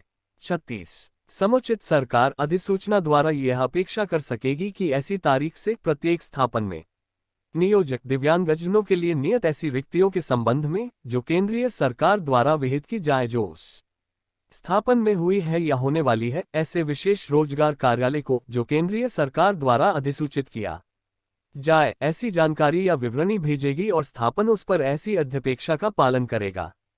कद संदर्भित दिव्यांग स्त्रियों की समुचित पूर्विकता के साथ सभी सुसंगत स्कीमों और विकास कार्यक्रमों में कृषि भूमि और आवासन के आवंटन में 5% आरक्षण। कद संदर्भित दिव्यांग स्त्रियों की पूर्विकता के साथ सभी निर्धनता उपशमन और विभिन्न विकासशील स्कीमों में 5% आरक्षण। 37 समुचित सरकार और स्थानीय प्राधिकारी अधिसूचना द्वारा संदर्भित दिव्यांगजन के पक्ष में निम्नलिखित विशेष स्कीमें और उपबंध करने के लिए स्कीमें बनाएंगे। गैर रियायती दर पर भूमि के आवंटन में 5% आरक्षण जहां ऐसी भूमि का उपयोग आवासन आश्रय उपजीविका के गठन काबार उद्यम आमोद प्रमोद केंद्रों उत्पादन केंद्रों के संवर्धन के प्रयोजन के लिए किया जाता है। अध्याय उच्च सहायता की आवश्यकताओं वाले दिव्यांगजनों के लिए विशेष उपबंध। 38 एक संदर्भित कोई दिव्यांगजन जो स्वयं उच्च सहायता की आवश्यकता समझता है या उसकी ओर से कोई व्यक्ति या संगठन अधिक सहायता प्रदान किए जाने के लिए अनुरोध करते हुए समुचित सरकार द्वारा अधिसूचित होने वाले प्राधिकारी को आवेदन कर सकेगा। 2 उपधारा 1 के अधीन किसी आवेदन की प्राप्ति पर प्राधिकारी इसे ऐसे व्यक्तियों से मिलकर बनने वाले निर्धारित बोर्ड को भेजेगा जो केंद्रीय सरकार द्वारा कविहित किया जाए। 3 निर्धारण बोर्ड उपधारा 1 के अधीन इसे निर्दिष्ट किए गए मामले का ऐसी रीति में निराकरण करेगा जो केंद्रीय सरकार द्वारा विहित किया जाए और अधिक सहायता की आवश्यकता और इसकी प्रकृति को प्रमाणित करके अधिकारी को रिपोर्ट भेजेगा। 4 उपधारा 3 के अधीन रिपोर्ट की प्राप्ति पर प्राधिकारी रिपोर्ट के अनुसार और इस निमित्त समुचित सरकार की सुसंगत स्कीमों और आदेशों के अधीन सहायता प्रदान करने के लिए उपाय करेगा। अध्याय 8 समुचित सरकारों के कर्तव्य और उत्तरदायित्व। 513 प्राइवेट सेक्टर में नियोजकों को प्रोत्साहन विशेष रोजगार कार्यालय विकास कार्यक्रम उच्च सहायता की आवश्यकता वाले दिव्यांगजनों के लिए विशेष उपबंध। 39 एक समुचित सरकार यथास्थिति मुख्य आयुक्त या राज्य आयुक्त से परामर्श करके इस अधिनियम जागरूकता के अधीन दिव्यांगजनों को दिए गए अधिकारों के संरक्षण को सुनिश्चित करने के लिए जागरूकता अभियानों और अभियान सुग्राह्यता कार्यक्रमों का संचालन प्रोत्साहन उसमें सहायता या संवर्धन करेगी। पेज नंबर 16 514 पहुंच परिवहन तक पहुंच सूचना और संचार प्रौद्योगिकी तक पहुंच उपभोक्ता माल पहुंच संनियमों का आज्ञापक रूप से अनुपालन भारत का राजपत्र असाधारण 2 उपधारा 1 के अधीन विनिर्दिष्ट ऐसे कार्यक्रमों और अभियानों में निम्नलिखित भी किया जाएगा। कद समावेशन सहनशीलता समानुभूति के मूल्यों का संवर्धन और विविधता के लिए आदत कद दिव्यांगजनों के कौशल गुणों और योग्यताओं की अग्रिम पहचान और कार्यबल श्रम बाजार में उनका योगदान और वृत्तिक फीस पारिवारिक जीवन नातेदारियों बालकों के वहन और पालन पोषण से संबंधित सभी विषयों पर दिव्यांगजनों द्वारा किए गए विनिश्चयों के लिए आदर का पोषण दिव्यांगता की मानवीय दशा पर विद्यालय महाविद्यालय विश्वविद्यालय और वृत्तिक प्रशिक्षण स्तर तथा दिव्यांगजनों के अधिकारों पर अभिसंस्करण करना और सुग्राही बनाना दिव्यांगता की दशाओं और नियोजकों प्रशासकों और सहकर्मियों के प्रति दिव्यांगजनों के अधिकारों पर अभिसंस्करण और सुग्राह्यता प्रदान करना यह सुनिश्चित करना कि विश्वविद्यालयों महाविद्यालयों और स्कूलों के पाठ्यक्रमों में दिव्यांगजनों के अधिकार सम्मिलित हैं। 40 केंद्रीय सरकार मुख्य आयुक्त के परामर्श से समुचित प्रौद्योगिकियों और प्रणालियों तथा शहरी और ग्रामीण क्षेत्र में जनता को प्रदान की गई सुविधाओं और सेवाओं सहित भौतिक वातावरण परिवहन जानकारी और संसूचना के लिए पहुंच के मानकों को अधिकथित करते हुए दिव्यांगजनों के लिए विनियम विरचित करेगा। 41 एक समुचित सरकार निम्नलिखित का उपबंध करने के लिए उपयुक्त उपाय करेगी। कब बस अड्डे और रेलवे स्टेशनों तथा हवाई अड्डों पर दिव्यांगजनों के लिए ऐसी सुविधाएं प्रदान करना जो पार्किंग स्थलों प्रसाधनों टिकट खिड़कियों और टिकट मशीनों से संबंधित पहुंच मानकों के अनुरूप हों। कब परिवहन के सभी ढंगों तक पहुंच प्रदान करना जो परिवहन के पश्चात फिटिंग पुराने ढंगों सहित डिजाइन मानकों के अनुरूप हों जहां कभी वे दिव्यांगजनों के लिए प्रौद्योगिक रूप से संभाव्य और सुरक्षित हों आर्थिक रूप में व्यवहार्य हों और डिजाइन में मुख्य संरचना के परिवर्तन में भार डाले बिना हों। दिव्यांगजनों के लिए आवश्यक गतिशीलता के समाधान के लिए पहुंच योग्य सड़कें दो, समुचित सरकार निम्नलिखित के लिए उपबंध करने के लिए वहन करने योग्य लागत पर दिव्यांगजनों की वैयक्तिक गतिशीलता के संवर्धन के लिए स्कीमों कार्यक्रमों को विकसित करेगी। क, प्रोत्साहन और रियायतें। क, वाहनों की पश्चात फिटिंग और ग, वैयक्तिक गतिशीलता सहायता। 42, समुचित सरकार यह सुनिश्चित करने के लिए उपाय करेगी कि एक्ट श्रव्य, प्रिंट और इलेक्ट्रॉनिक मीडिया में उपलब्ध सभी अंतर्वस्तुएं पहुंच योग्य फॉर्मेट में है। एक्ट श्रव्य वर्णन, संकेत, भाषा निर्वचन और क्लोज्ड कैप्शनिंग उपलब्ध करा के दिव्यांगजन की इलेक्ट्रॉनिक मीडिया तक पहुंच है। एक्ट इलेक्ट्रॉनिक माल और उपस्कर जो प्रतिदिन उपयोग के लिए सर्वव्यापी डिजाइन में उपलब्ध कराए जाने के लिए आशयित है। 43, समुचित सरकार दिव्यांगजनों के साधारण उपयोग के लिए सर्वव्यापी रूप से डिजाइन किए गए उपभोक्ता उत्पादों और उपसाधनों के विकास, उत्पादन और वितरण के संवर्धन के लिए उपाय करेगी। 44, एक, किसी स्थापन को किसी संरचना के निर्माण की मंजूरी नहीं दी जाएगी यदि भवन योजना में धारा 40 के अधीन केंद्रीय सरकार द्वारा बनाए गए विनियमों का पालन नहीं किया जाता है। भाग 2, पेज नंबर 17, 1992 E1 34, भारत का राजपत्र असाधारण। 2, किसी स्थापन को तब तक पूर्णता प्रमाण पत्र जारी नहीं किया जाएगा या भवन का अधिभोग करने के लिए अनुज्ञात नहीं किया जाएगा जब तक वह केंद्रीय सरकार द्वारा बनाए गए विनियमों का पालन नहीं करता है। 45, एक, ऐसे विनियमों की अधिसूचना की तारीख से 5 वर्ष से अधिक अवधि के भीतर केंद्रीय विद्यमान अवसंरचना सरकार द्वारा बनाए गए विनियमों के अनुसार सभी विद्यमान सार्वजनिक भवन सुगम्य बनाए जाएंगे। 2, समुचित सरकार और स्थानीय प्राधिकारी उनके सभी भवनों और स्थानों में आवश्यक सेवाएं प्रदान करने वाले जैसे प्राथमिक स्वास्थ्य केंद्र, सिविल, जिला अस्पताल, विद्यालय, रेलवे स्टेशन और बस अड्डा जैसी सभी तक पहुंच प्रदान करने के लिए पूर्विकता पर आधारित कार्ययोजना बनाएंगे और प्रकाशित करेंगे। परंतु केंद्रीय सरकार राज्यों को इस उपबंध के पालन के लिए मामला दर मामला आधार पर उनकी तैयारी मीमा तथा की अवस्था और अन्य संबंधित पैमानों पर निर्भर रहते हुए समय का विस्तार मंजूर कर सकेगी।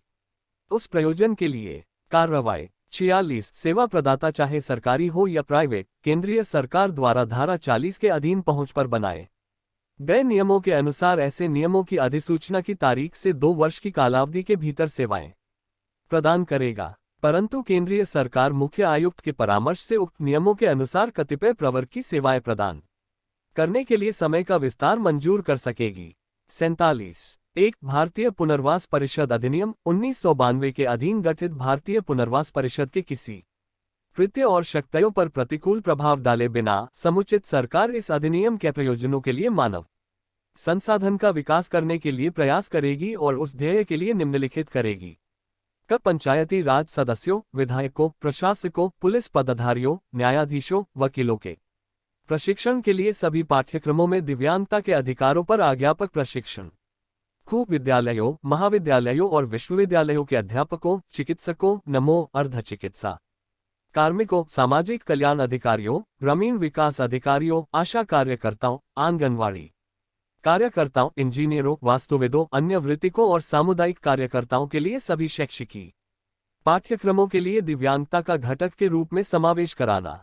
गत स्वावलंबी जीवन में प्रशिक्षण और परिवारों के लिए सामुदायिक संबंधों, समुदाय के सदस्यों और अन्य पंधारियों और देखरेख करने और सहायता करने पर देखरेख प्रदाता सहित क्षमता निर्माण कार्यक्रम आरंभ करना। घ, पारस्परिक योगदान और आदर पर समुदाय संबंधों का निर्माण करने के लिए दिव्यांगजनों के लिए स्वतंत्र प्रशिक्षण सुनिश्चित करना। क्रीड़ा, खेलकूद, रोमांचकारी गतिविधियों पर ध्यान देने के साथ क्रीड़ा अध्यापकों के लिए प्रशिक्षण कार्यक्रमों का संचालन करना। च, कोई अन्य क्षमता विकास के उपाय जो आवश्यक हो। 2, सभी विश्वविद्यालय ऐसे अध्ययनों के लिए अध्ययन केंद्रों की स्थापना सहित दिव्यांगता संबंधी अध्ययनों में शिक्षण और अनुसंधान का संवर्धन करेंगे।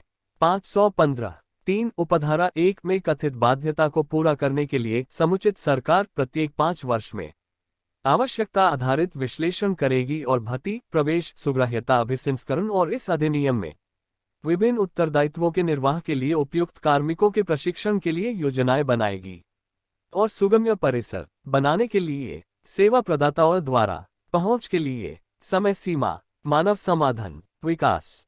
4, और समुचित सरकार दिव्यांगजनों वाली सभी साधारण स्कीमों और कार्यक्रमों की सामाजिक लेखा परीक्षा, सामाजिक लेखा यह सुनिश्चित करने के लिए करेगी कि स्कीम और कार्यक्रम दिव्यांगजनों पर प्रतिकूल प्रभाव नहीं डालते हैं और परीक्ष दिव्यांगजनों की अपेक्षाओं और चिंताओं के लिए आवश्यक है। Page number 18, 516। सक्षम प्राधिकारी रजिस्ट्रीकरण प्रमाणपत्र की मंजूरी। रजिस्ट्रीकरण का प्रतिसिंहरण। भारत का राजपत्र असाधारण। अध्याय 9, दिव्यांगजनों के लिए संस्थाओं का रजिस्ट्रीकरण और ऐसी संस्थाओं को अनुदान। 49। राज्य सरकार ऐसे प्राधिकारी को नियुक्त करेगी जो वह इस अध्याय के प्रयोजनों के लिए सक्षम प्राधिकारी होने के लिए ठीक समझे। 50। इस अधिनियम के अधीन जैसा अन्यथा उपबंधित है उसके सिवाय कोई भी व्यक्ति दिव्यांगजनों के लिए किसी संस्था की स्थापना या उसका अनुरक्षण इस निमित्त सक्षम प्राधिकारी द्वारा जारी किए गए रजिस्ट्रीकरण प्रमाणपत्र के अनुसार ही करेगा, अन्यथा नहीं। परंतु मानसिक रूप से रुग्ण व्यक्तियों की देखरेख के लिए कोई संस्था जो मानसिक स्वास्थ्य अधिनियम 1987 की धारा 8 या तत्समय प्रवृत्त किसी अन्य अधिनियम के अधीन विधिमान्य अनुज्ञप्ति धारित 1987 का 14 करती है, उसे इस अधिनियम के अधीन रजिस्ट्रीकृत किए जाने की आवश्यकता नहीं होगी। एक रजिस्ट्रीकरण के प्रमाणपत्र के लिए प्रत्येक आवेदन सक्षम प्राधिकारी को ऐसे प्रूफ और ऐसी रीति में किया जाएगा जो राज्य सरकार द्वारा विहित की जाए। 2 उपधारा 1 के अधीन किसी आवेदन की प्राप्ति पर सक्षम प्राधिकारी ऐसी जांच करेगा जो वह ठीक समझे और यह समाधान हो जाने पर कि आवेदक ने इस अधिनियम और इसके अधीन बनाए गए नियमों की अपेक्षाओं का अनुपालन किया है, वह आवेदन की प्राप्ति के 90 दिन की अवधि के भीतर आवेदक को रजिस्ट्रीकरण का प्रमाण पत्र मंजूर करेगा और यदि उसका समाधान नहीं होता है तो सक्षम प्राधिकारी आदेश द्वारा आवेदन किए गए प्रमाणपत्र को मंजूर करने से इनकार कर देगा। परंतु सक्षम प्राधिकारी प्रमाणपत्र मंजूर करने से इनकार करने वाला कोई आदेश करने से पूर्व आवेदक को सुने जाने का युक्तियुक्त अवसर देगा और प्रमाणपत्र मंजूर करने से इनकारी का प्रत्येक आदेश आवेदक को लिखित में संसूचित करेगा। 3 उपधारा 2 के अधीन रजिस्ट्रीकरण का प्रमाणपत्र तब तक मंजूर नहीं किया जाएगा जब तक संस्था जिसके बारे में आवेदन किया गया है ऐसी सुविधाएं प्रदान करने और ऐसे मानक जो राज्य सरकार द्वारा विहित किए जाए को पूरा करने की स्थिति में न हो। 4 उपधारा 2 के अधीन मंजूर किया गया रजिस्ट्रीकरण का प्रमाण पत्र जब तक धारा 52 के अधीन प्रतिसंहृत नहीं होता ऐसी अवधि के लिए जो राज्य सरकार द्वारा विहित की जाए प्रवृत्त बना रहेगा। वैसी ही अवधि के लिए समय समय पर नवीकृत किया जा सकेगा और ऐसे प्रारूप में होगा और ऐसी शर्तों के अध्ययन होगा जो राज्य सरकार द्वारा विहित किया जाए। 5 रजिस्ट्रीकरण प्रमाणपत्र के नवीकरण के लिए कोई आवेदन विधिमान्यता की अवधि की समाप्ति के कम से कम 60 दिन पूर्व किया जाएगा। 6 रजिस्ट्रीकरण प्रमाणपत्र की एक प्रति संस्था द्वारा सहजदृश्य स्थान पर प्रदर्शित की जाएगी। 7 उपधारा 1 या उपधारा 5 के अधीन किए गए प्रत्येक आवेदन का निपटारा सक्षम प्राधिकारी द्वारा ऐसी अवधि के भीतर किया जाएगा जो राज्य सरकार द्वारा विहित की जाए। 52 एक सक्षम प्राधिकारी यदि उसका विश्वास करने का यह कारण है कि धारा 5 की उपधारा 2 के अधीन मंजूर किए गए रजिस्ट्रीकरण के प्रमाणपत्र के धारक ने प्रमाणपत्र के जारी करने या नवीकरण के लिए किसी आवेदन के संबंध में ऐसा कथन किया है जो गलत है या तात्विक विषिप्तियों में मिथ्या है, और 4T2 नियमों या किन्हीं ऐसी शर्तों को भंग किया है या भंग करवाया है जिनके अधीन प्रमाणपत्र मंजूर किया गया था। पेज नंबर 19 अनुभाग 1 का भारत का राजपत्र असाधारण वह ऐसी जांच करने के पश्चात जो वह ठीक समझे आदेश द्वारा प्रमाणपत्र को प्रतिशत कर सकेगा। परंतु ऐसा कोई आदेश तब तक नहीं किया जाएगा जब तक कि प्रमाणपत्र के धारक को इस बात का कारण बताने का अवसर न प्रदान कर दिया हो कि रजिस्ट्रीकरण प्रमाणपत्र प्रतिशत क्यों न कर दिया जाए। 2 जहां किसी संस्था के संबंध में उपधारा 1 के अधीन रजिस्ट्रीकरण प्रमाणपत्र का प्रतिसिंहरण किया गया है वहां ऐसी संस्था ऐसे प्रतिसिंहरण की तारीख से कार्य करना बंद कर देगी। परंतु जहां प्रतिसिंहरण आदेश के विरुद्ध धारा 53 के अधीन कोई अपील होती है वहां ऐसी संस्था निम्नलिखित दशाओं में कार्य करना बंद कर देगी। जहां ऐसी अपील फाइल करने के लिए विहित अवधि के अवसान पर तुरंत अपील नहीं की गई है, या जहां ऐसी कोई अपील की गई है किंतु अपील के आदेश की तारीख से प्रतिसिंहरण आदेश को मान्य ठहराया गया है। 3 किसी संस्था की बाबत रजिस्ट्रीकरण प्रमाणपत्र के प्रतिसिंहरण पर सक्षम प्राधिकारी निर्देश दे सकेगा कि कोई दिव्यांगजन जो ऐसे प्रतिसिंहरण की तारीख को ऐसी संस्था में अंतवासी है यथास्थिति उसे उसके माता पिता पति या पत्नी या विधिक संरक्षक की अभिरक्षा में प्रत्यावर्तित कर दिया जाएगा, या क सक्षम प्राधिकारी द्वारा विनिर्दिष्ट किसी अन्य संस्था को स्थानांतरित कर दिया जाएगा। 4 प्रत्येक संस्था जो रजिस्ट्रीकरण का प्रमाण पत्र धारण करता है जिसका इस धारा के अधीन प्रतिसंहरण कर लिया गया है, ऐसे प्रतिसंहरण के तुरंत पश्चात ऐसे प्रमाण पत्र को सक्षम प्राधिकारी को अभ्यर्पित कर देगी। 53 एक प्रमाण पत्र प्रदान करने से इनकार करने या प्रमाण पत्र का प्रतिसंहरण करने के सक्षम प्राधिकारी के आदेश से व्यथित व्यक्ति राज्य सरकार द्वारा यथाविहित अवधि के भीतर ऐसे आदेश के विरुद्ध ऐसे अपील प्राधिकारी को जो राज्य सरकार द्वारा अपील प्राधिकारी के रूप में अधिसूचित किया जाए, अपील कर सकेगा। 2 ऐसी अपील पर अपील प्राधिकारी का आदेश अंतिम होगा। 54 इस अध्याय में अंतर्विप्त कोई बात केंद्रीय सरकार या राज्य सरकार द्वारा दिव्यांगजनों के लिए स्थापित अधिनियम का या अनुरक्षित किसी संस्था को लागू नहीं होगी। 55 समुचित सरकार उसकी आर्थिक क्षमता और विकास की सीमाओं के भीतर रजिस्ट्रीकृत संस्थाओं को सेवा प्रदान करने के लिए और इस अधिनियम के उपबंधों के अनुसरण में स्कीमों और कार्यक्रमों को कार्यान्वित करने के लिए वित्तीय सहायता प्रदान कर सकेंगी।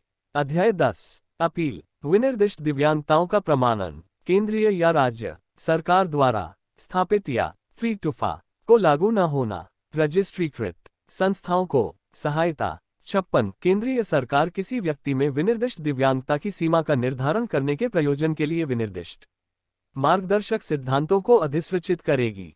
517 दिव्यांगता के निर्धारण के लिए मार्गदर्शक सिद्धांत। 57 एक समुचित सरकार अपेक्षित अहताएं और अनुभव रखने वाले व्यक्तियों को प्रमाणकर्ता प्राधिकारियों के रूप में पदाभिहित करेगी जो दिव्यांगता प्रमाण पत्र जारी करने के लिए सक्षम होंगे।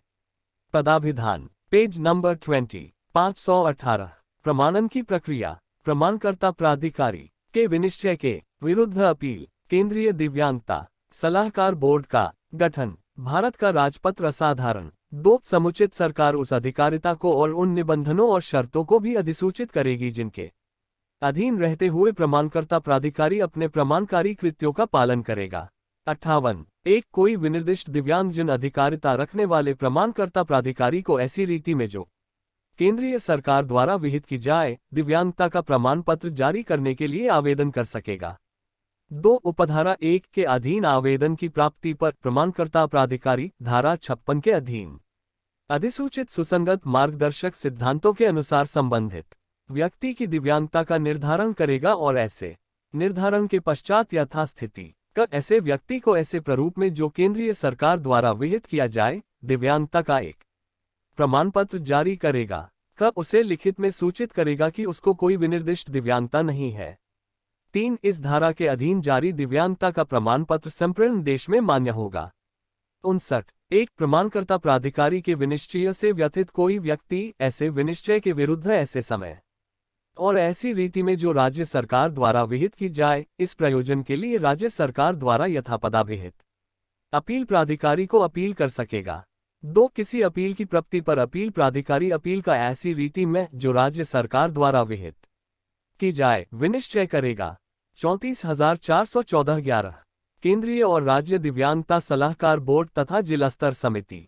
60 एक केंद्रीय सरकार अधिसूचना द्वारा केंद्रीय दिव्यांगता सलाहकार बोर्ड के नाम से ज्ञात एक निकाय का गठन इस अधिनियम के अधीन उसे प्रदत्त शक्तियों का प्रयोग करने के लिए और सौंपे गए कर्तव्यों का निर्वहन करने के लिए करेगी। 2 केंद्रीय दिव्यांगता सलाहकार बोर्ड निम्नलिखित से मिलकर बनेगा का केंद्रीय सरकार के दिव्यांगता कार्य विभाग का प्रभारी मंत्री पदेन अध्यक्ष का केंद्रीय सरकार के दिव्यांगता कार्य मंत्रालय में दिव्यांगता कार्य विभाग से संबंधित प्रभारी राज्य मंत्री पदेन उपाध्यक्ष। 3 सांसद जिनमें से 2 का निर्वाचन लोकसभा द्वारा और 1 की राज्यसभा द्वारा किया जाएगा पदेन सदस्य। सभी राज्यों के दिव्यांगता कार्य के प्रभारी मंत्री और मंद राज्य क्षेत्रों के प्रशासक उपराज्यपाल पदेन सदस्य। दिव्यांगता कार्य सामाजिक न्याय और अधिकारिता स्कूल शिक्षा और साक्षरता तथा उच्चतर शिक्षा महिला और बाल विकास व्यय कार्मिक और प्रशिक्षण प्रशासनिक सुधार और लोक शिकायत स्वास्थ्य और परिवार कल्याण ग्रामीण विकास पंचायती राज औद्योगिक नीति और संवर्धन शहरी विकास आवास और शहरी गरीबी उन्मूलन विज्ञान और प्रौद्योगिकी संचार और सूचना प्रौद्योगिकी विधि कार्य लोक उद्यम युवा कार्य और खेल सड़क परिवहन और राजमार्ग नागर विमानन मंत्रालयों या विभागों के भारसाधक सचिव भारत सरकार पदेन सदस्य। च सचिव, national institute of transforming India NITI Aayog पदेन सदस्य। च अध्यक्ष, भारतीय पुनर्वास परिषद पदेन सदस्य। ज अध्यक्ष, राष्ट्रीय स्वलीनता, प्रमस्तिष्कघात, स्वप्रयणता, मानसिक मंदता और बहुदिव्यांगता कल्याण न्यास पदेन सदस्य। भाग 2, पेज नंबर 21, भारत का राजपत्र असाधारण। ज अध्यक्ष, सह प्रबंध निदेशक, राष्ट्रीय दिव्यांग वित्त विकास निगम पदेन सदस्य। ज अध्यक्ष, सह प्रबंध निदेशक, कृत्रिम अंग विनिर्माण निगम पदेन सदस्य। ट अध्यक्ष, रेलवे बोर्ड पदेन सदस्य। ट महानिदेशक, नियोजन और प्रशिक्षण, श्रम और रोजगार मंत्रालय पदेन सदस्य। ड निदेशक, राष्ट्रीय शैक्षणिक अनुसंधान और प्रशिक्षण परिषद पदेन सदस्य। ढ अध्यक्ष, राष्ट्रीय अध्यापक शिक्षा परिषदु पदेन सदस्य। अण अध्यक्ष, विश्वविद्यालय अनुदान आयोग पदेन सदस्य। ट अध्यक्ष, भारतीय चिकित्सा परिषद पदेन सदस्य। ट निम्नलिखित संस्थानों के निदेशक पदेन सदस्य होंगे। राष्ट्रीय दृष्टि दिव्यांगजन सशक्तिकरण संस्थान, देहरादून। राष्ट्रीय बौद्धिक दिव्यांगजन सशक्तिकरण संस्थान, सिकंदराबाद। पंडित दीनदयाल उपाध्याय राष्ट्रीय शारीरिक दिव्यांगजन संस्थान, नई दिल्ली। अली यावर जंग राष्ट्रीय वाक एवं श्रवण दिव्यांगजन संस्थान, मुंबई। राष्ट्रीय गतिशील दिव्यांगजन संस्थान, कोलकाता। राष्ट्रीय पुनर्वास प्रशिक्षण और अनुसंधान संस्थान, कटक। राष्ट्रीय बहुदिव्यांगजन सशक्तिकरण संस्थान, चेन्नई। राष्ट्रीय मानसिक स्वास्थ्य और ज्ञान संस्थान, बेंगलुरु।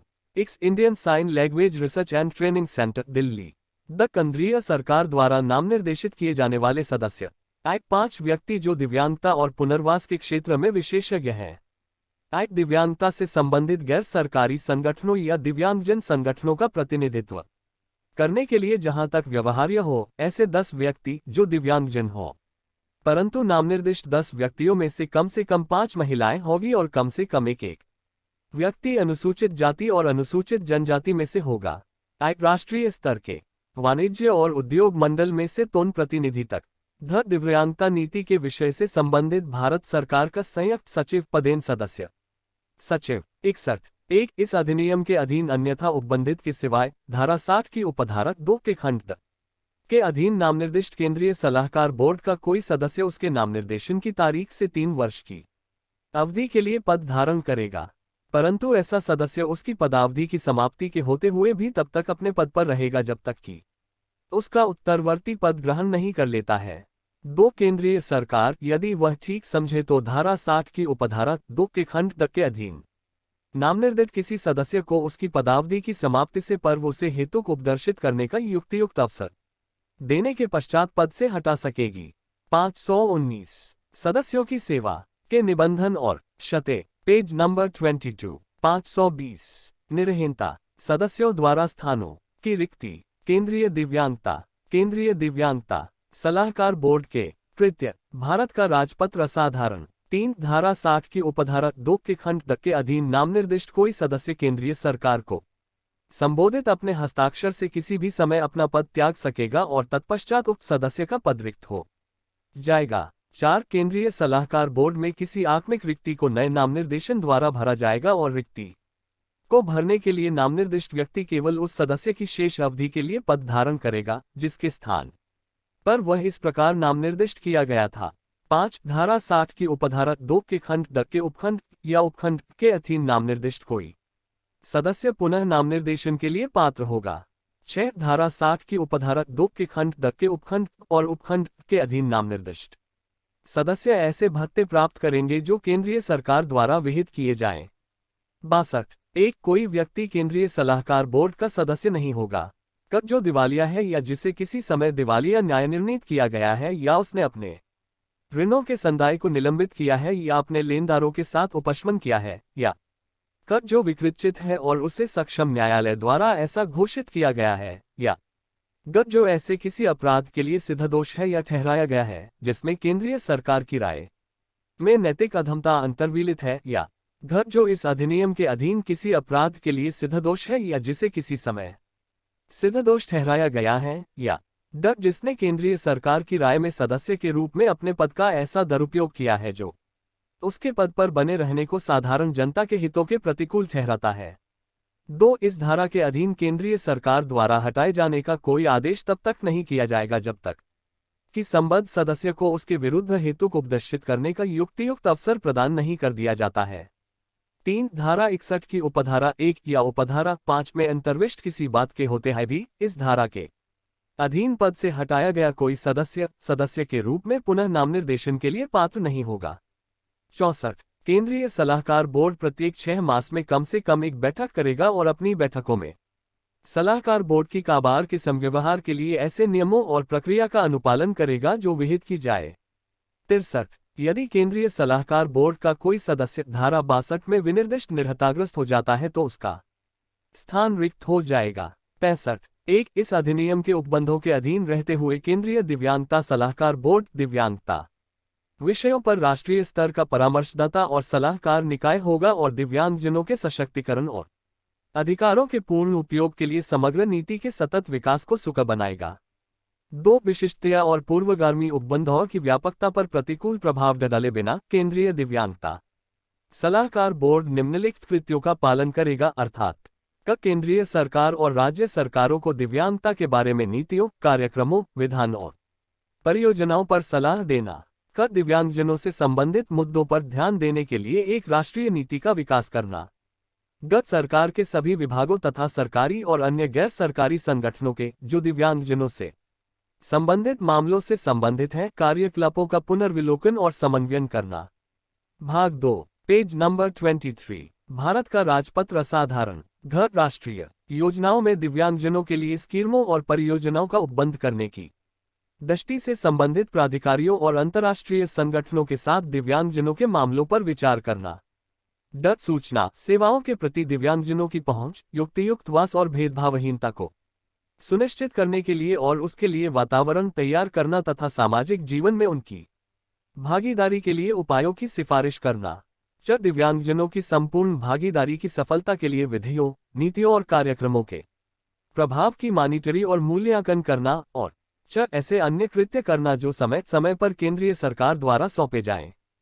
66 प्रत्येक राज्य सरकार अधिसूचना द्वारा राज्य दिव्यांगता सलाहकार बोर्ड के नाम से ज्ञात एक निकाय का गठन इस अधिनियम के अधीन उसे प्रत शक्तियों का प्रयोग करने के लिए और सौंपे गए कृत्यों का निर्वहन करने के लिए करेगी। 2 राज्य सलाहकार बोर्ड निम्नलिखित से मिलकर बनेगा। राज्य सरकार के दिव्यांगता मामलों से संबंधित विभाग का प्रभारी मंत्री अध्यक्ष पदेन। राज्य सरकार के दिव्यांगता मामलों से संबंधित विभाग यदि कोई है का प्रभारी राज्य मंत्री या उपमंत्री उपाध्यक्ष पदेन। दिव्यांगता कार्य, स्कूल शिक्षा और साक्षरता तथा उच्चतर शिक्षा, महिला और बाल विकास, वित्त, कार्मिक और प्रशिक्षण, स्वास्थ्य और परिवार कल्याण, ग्रामीण विकास, पंचायती राज, औद्योगिक नीति और संवर्धन, श्रम और रोजगार, शहरी विकास, आवास और शहरी गरीबी उन्मूलन, विज्ञान और प्रौद्योगिकी, सूचना प्रौद्योगिकी, लोक उद्यम, युवा कार्य और खेल, सड़क परिवहन और कोई अन्य विभाग जिसे राज्य सरकार आवश्यक समझे के भारसाधक राज्य सरकार के सचिव पदेन सदस्य।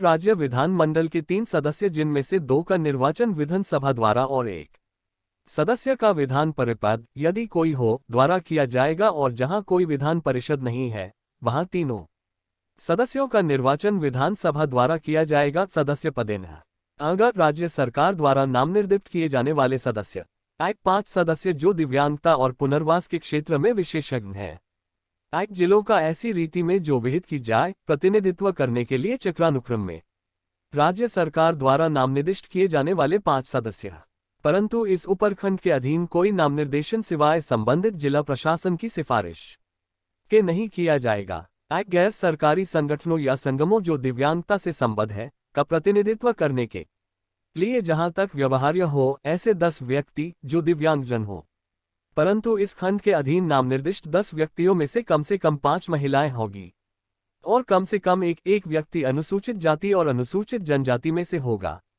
राज्य वाणिज्य और उद्योग मंडल में से 3 से अधिक प्रतिनिधि।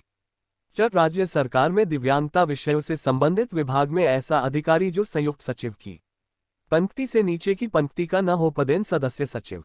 67 इस अधिनियम के अधीन अन्यथा उपबंधित के सिवाय धारा 66 की उपधारा 2 के खंड के अधीन नामनिर्दिष्ट राज्य सलाहकार बोर्ड का सदस्य उसके नामनिर्देशन की तारीख से 3 वर्ष की अवधि के लिए पद धारण करेगा, परंतु ऐसा सदस्य उसकी पदावधि की समाप्ति के होते हुए भी तब तक अपने पद पर बना रहेगा जब तक कि उसका उत्तरवर्ती पद ग्रहण नहीं कर लेता है।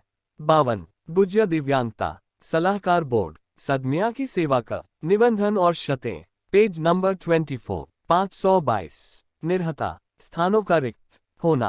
राज्य दिव्यांगता सलाहकार बोर्ड की बैठकें। राज्य दिव्यांगता सलाहकार बोर्ड के कुत्य भारत का राजपत्र असाधारण 2 राज्य सरकार यदि वह ठीक समझे तो धारा 66 की उपधारा 2 के खंड ड के अधीन नाम निर्दिष्ट किसी सदस्य को उसकी पदावधि की समाप्ति से पूर्व उसे हेतक उपदर्शित करने का युक्तियुक्त अवसर देने के पश्चात पद से हट सकेगी। 3 धारा 66 की उपधारा 2 के खंड ड के अधीन नाम निर्दिष्ट कोई सदस्य राज्य सरकार को संबोधित अपने हस्ताक्षर से किसी भी समय अपना पद त्याग सकेगा और तत्पश्चात उक्त सदस्य का पद रिक्ति हो जाएगा। 4 राज्य सलाहकार बोर्ड में किसी आकस्मिक रिक्ति को नए नाम निर्देशन द्वारा भरा जाएगा और रिक्ति को भरने के लिए नाम निर्दिष्ट व्यक्ति केवल उस सदस्य की शेप अवधि के लिए पद धारण करेगा जिसके स्थान पर वह इस प्रकार नाम निर्दिष्ट किया गया था। 5 धारा 66 की उपधारा 2 के खंड ड के उपखंड या उपरखंड के अधीन नाम निर्दिष्ट कोई सदस्य पुनः नाम निर्देशन के लिए पात्र होगा। 6 धारा 66 की उपधारा 2 के खंड ड के उपखंड और उपखंड 1 के अधीन नाम निर्दिष्ट सदस्य ऐसे भत्ते प्राप्त करेगा जो राज्य सरकार द्वारा विहित किए जाएं। 6 एक कोई व्यक्ति राज्य सलाहकार बोर्ड का सदस्य नहीं होगा कब जो दिवालिया है या जिसे किसी समय दिवालिया न्याय निर्णीत किया गया है या उसने अपने ऋणों के संदाय को निलंबित किया है या अपने लेनदारों के साथ उपशमन किया है या कब जो विकृतचित है या उसे सक्षम न्यायालय द्वारा ऐसा घोषित किया गया है या गत जो किसी अपराध के लिए सिद्धदोष है या ओहराया गया है जिसमें राज्य सरकार की राय में नैतिक अधमता अंतर्वलित है या घर जो इस अधिनियम के अधीन किसी अपराध के लिए सिद्धदोष है या जिसे किसी समय सिद्धदोष ठहराया गया है या ड जिसने राज्य सरकार की राय में सदस्य के रूप में अपने पद का ऐसा दुरुपयोग किया है जिससे उसका राज्य सलाहकार बोर्ड में बने रहना साधारण जनता के हितों के लिए हानिकर है। 2 इस धारा के अधीन राज्य सरकार द्वारा पद से हटाने का कोई आदेश तब तक नहीं किया जाएगा जब तक कि संबंधित सदस्य को उसके विरुद्ध हेतु दर्शित करने का युक्तियुक्त अवसर प्रदान नहीं कर दिया जाता है। 3 धारा 67 की उपधारा 1 या उपधारा 5 में अंतर्विष्ट किसी बात के होते हुए भी कोई सदस्य जो इस धारा के अधीन हटाया गया है सदस्य के रूप में पुनः नाम निर्देशन के लिए पात्र नहीं होगा। 69 यदि राज्य सलाहकार बोर्ड का कोई सदस्य धारा 68 में विनिर्दिष्ट निर्हताग्रस्त हो जाता है तो उसका स्थान रिक्त हो जाएगा। 70 राज्य सलाहकार बोर्ड प्रत्येक 6 मास में कम से कम एक बैठक करेगा और अपनी बैठकों में काबार के संव्यवहार के ऐसे नियमों या प्रक्रिया का अनुपालन करेगा जो राज्य सरकार द्वारा विहित की जाए। 71 एक इस अधिनियम के उपकंधों के अधीन रहते हुए राज्य सलाहकार बोर्ड दिव्यांगता मामलों पर एक राज्य स्तरीय परामर्शदाता और सलाहकार निकाय होगा तथा दिव्यांगजनों के सशक्तिकरण और अधिकारों के पूर्ण उपभोग के लिए समग्र नीति के सतत विकास को सुकर बनाएगा। 2 विशिष्टता और पूर्वगामी शक्ति की व्यापकता पर प्रतिकूल प्रभाव डाले बिना राज्य दिव्यांगता सलाहकार बोर्ड निम्नलिखित कुत्यों का पालन करेगा अर्थात कर राज्य सरकार को दिव्यांगता की बाबत नीतियों कार्यक्रमों विधान और परियोजनाओं पर टिपच कर दिव्यांगजनों से संबंधित मुद्दों पर ध्यान देने के लिए एक राज्य नीति का विकास करना। ग राज्य सरकार के सभी विभागों और अन्य सरकारी और गैर सरकारी संगठनों के जो दिव्यांगजनों से संबंधित मामलों से संबंधित हैं कार्यकलापों का पुनर्विलोकन और समन्वय करना। भाग 2 पेज नंबर 25 भारत का राजपत्र असाधारण घर राज्य योजनाओं में दिव्यांगजनों के लिए स्कीमों और परियोजनाओं का उपबंध करने की दृष्टि से संबंधित प्राधिकारियों और अंतर्राष्ट्रीय संगठनों के साथ दिव्यांगजनों के मामलों पर विचार करना। ड दिव्यांगजनों के लिए पहुंच युक्त रूप से वास भेदभावहीनता सेवाओं को सुनिश्चित करने के लिए उपाय करना और वातावरण तैयार करना तथा अन्य व्यक्तियों के समान आधार पर सामाजिक जीवन में उनकी भागीदारी करना। च दिव्यांगजनों की संपूर्ण भागीदारी की सफलता के लिए विधियों नीतियों और डिजाइन किए गए कार्यक्रमों के प्रभाव की मॉनिटरिंग और मूल्यांकन करना और च ऐसे अन्य कृत्य करना जो समय समय पर राज्य सरकार द्वारा सौंपे जाएं। 72 राज्य सरकार ऐसे कृत्य जो विहित किए जाएं का पालन करने के लिए जिला स्तर दिव्यांगता जिला स्तर समितियों का गठन करेगी। दिव्यांगता समिति। 73 केंद्रीय दिव्यांगता सलाहकार बोर्ड राज्य दिव्यांगता सलाहकार बोर्ड या जिला स्तर दिव्यांगता समिति का कोई कार्य या कार्यवाही केवल इस आधार पर प्रश्नगत नहीं होगी कि यथास्थिति ऐसे बोर्ड या समिति में कोई रिक्ति है या गठन में कोई त्रुटि है। अध्याय 12 दिव्यांगजनों के लिए मुख्य आयुक्त और राज्य आयुक्त। 2 केंद्रीय सरकार मुख्य आयुक्त की सहायता करने के लिए अधिसूचना द्वारा 2 आयुक्तों की नियुक्ति कर सकेगी, जिनमें से एक आयुक्त दिव्यांगजन होगा। 3 कोई व्यक्ति मुख्य आयुक्त या आयुक्त के रूप में नियुक्त किए जाने के लिए तब तक अर्हित नहीं होगा जब तक कि उसे पुनर्वास से संबंधित विषयों के संबंध में विशेष जानकारी या व्यावहारिक अनुभव न हो। 74 एक केंद्रीय सरकार इस अधिनियम के प्रयोजनों के लिए अधिसूचना द्वारा दिव्यांगजनों के लिए मुख्य आयुक्त और आयुक्त, जिसे इसमें इसके पश्चात मुख्य आयुक्त कहा गया है, नियुक्त कर सकेगी। 4 मुख्य आयुक्त और आयुक्तों को संदेय वेतन और भत्ते तथा सेवा के अन्य निबंधन और शर्तें, जिसके अंतर्गत पेंशन, उपदान और अन्य सेवानिवृत्ति फायदे भी हैं, वे होंगे जो केंद्रीय सरकार द्वारा विहित किए जाएं।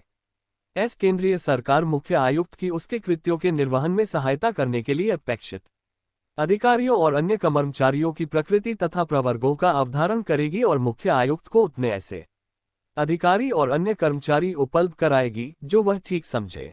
6 मुख्य आयुक्त को उपलब्ध कराए गए अधिकारी और कर्मचारी मुख्य आयुक्त के साधारण अधीक्षण और नियंत्रण के अधीन अपने कृत्यों का निर्वहन करेंगे। 7 अधिकारियों और कर्मचारियों के वेतन और भत्ते तथा सेवा की अन्य शर्तें वे होंगी जो केंद्रीय सरकार द्वारा विहित की जाएं। 75 एक मुख्य आयुक्त की एक सलाहकार समिति द्वारा सहायता की जाएगी जो विभिन्न दिव्यांगताओं के क्षेत्र से 11 से न्यून सदस्यों से ऐसी रीति में जो केंद्रीय सरकार द्वारा विहित की जाए मिलकर बनेगी। रिक्तियों से स्वप्रेरणा से या अन्यथा किसी विधि के उपबंध या नीति, कार्यक्रम और प्रक्रियाओं की पहचान करेगा जो इस अधिनियम से असंगत है और आवश्यक सुधारकारी उपायों की सिफारिश करेगा। कार्यवाहियों का फाफ होना। आयुक्तों को नियुक्ति। मुख्य आयुक्त के कृत्य, पेज नंबर 26 524। मुख्य आयुक्त की फ्रेस्ट समुचित प्राधिकारियों द्वारा कार्रवाई। मुख्य आयुक्त की शक्तियां। भारत का राजपत्र असाधारण स्वप्रेरणा से या अन्यथा दिव्यांगजनों को अधिकारों से वंचित करने और उन विषयों के संबंध में उन्हें उपलब्ध सुरक्षा उपायों की जांच करेगा जिनके लिए केंद्रीय सरकार समुचित सरकार है और सुधारकारी कार्रवाई के लिए समुचित प्राधिकारियों के पास मामले को उठाएगा। इस अधिनियम द्वारा या उसके अधीन या तत्समय प्रवृत्त किसी अन्य विधि द्वारा दिव्यांगजनों के अधिकारों के संरक्षण के लिए उपलब्ध सुरक्षा उपायों का पुनर्विलोकन करेगा और उनके प्रभावी कार्यान्वयन के लिए उपायों की सिफारिश करेगा। उन कारकों का पुनर्विलोकन करेगा जो दिव्यांगजनों के अधिकारों का उपभोग करने में बाधा उत्पन्न करते हैं तथा समुचित सुधारकारी उपायों की सिफारिश करेगा। 2 दिव्यांगजनों के अधिकारों पर संधियों और अन्य अंतर्राष्ट्रीय लिखतों का अध्ययन करेगा और उनके प्रभावी कार्यान्वयन के लिए सिफारिशें करेगा। 4 दिव्यांगजनों के अधिकारों के क्षेत्र में अनुसंधान करेगा और उसका संवर्धन करेगा। 4 दिव्यांगजनों के अधिकारों और उनके संरक्षण के लिए उपलब्ध सुरक्षा उपायों पर जागरूकता का।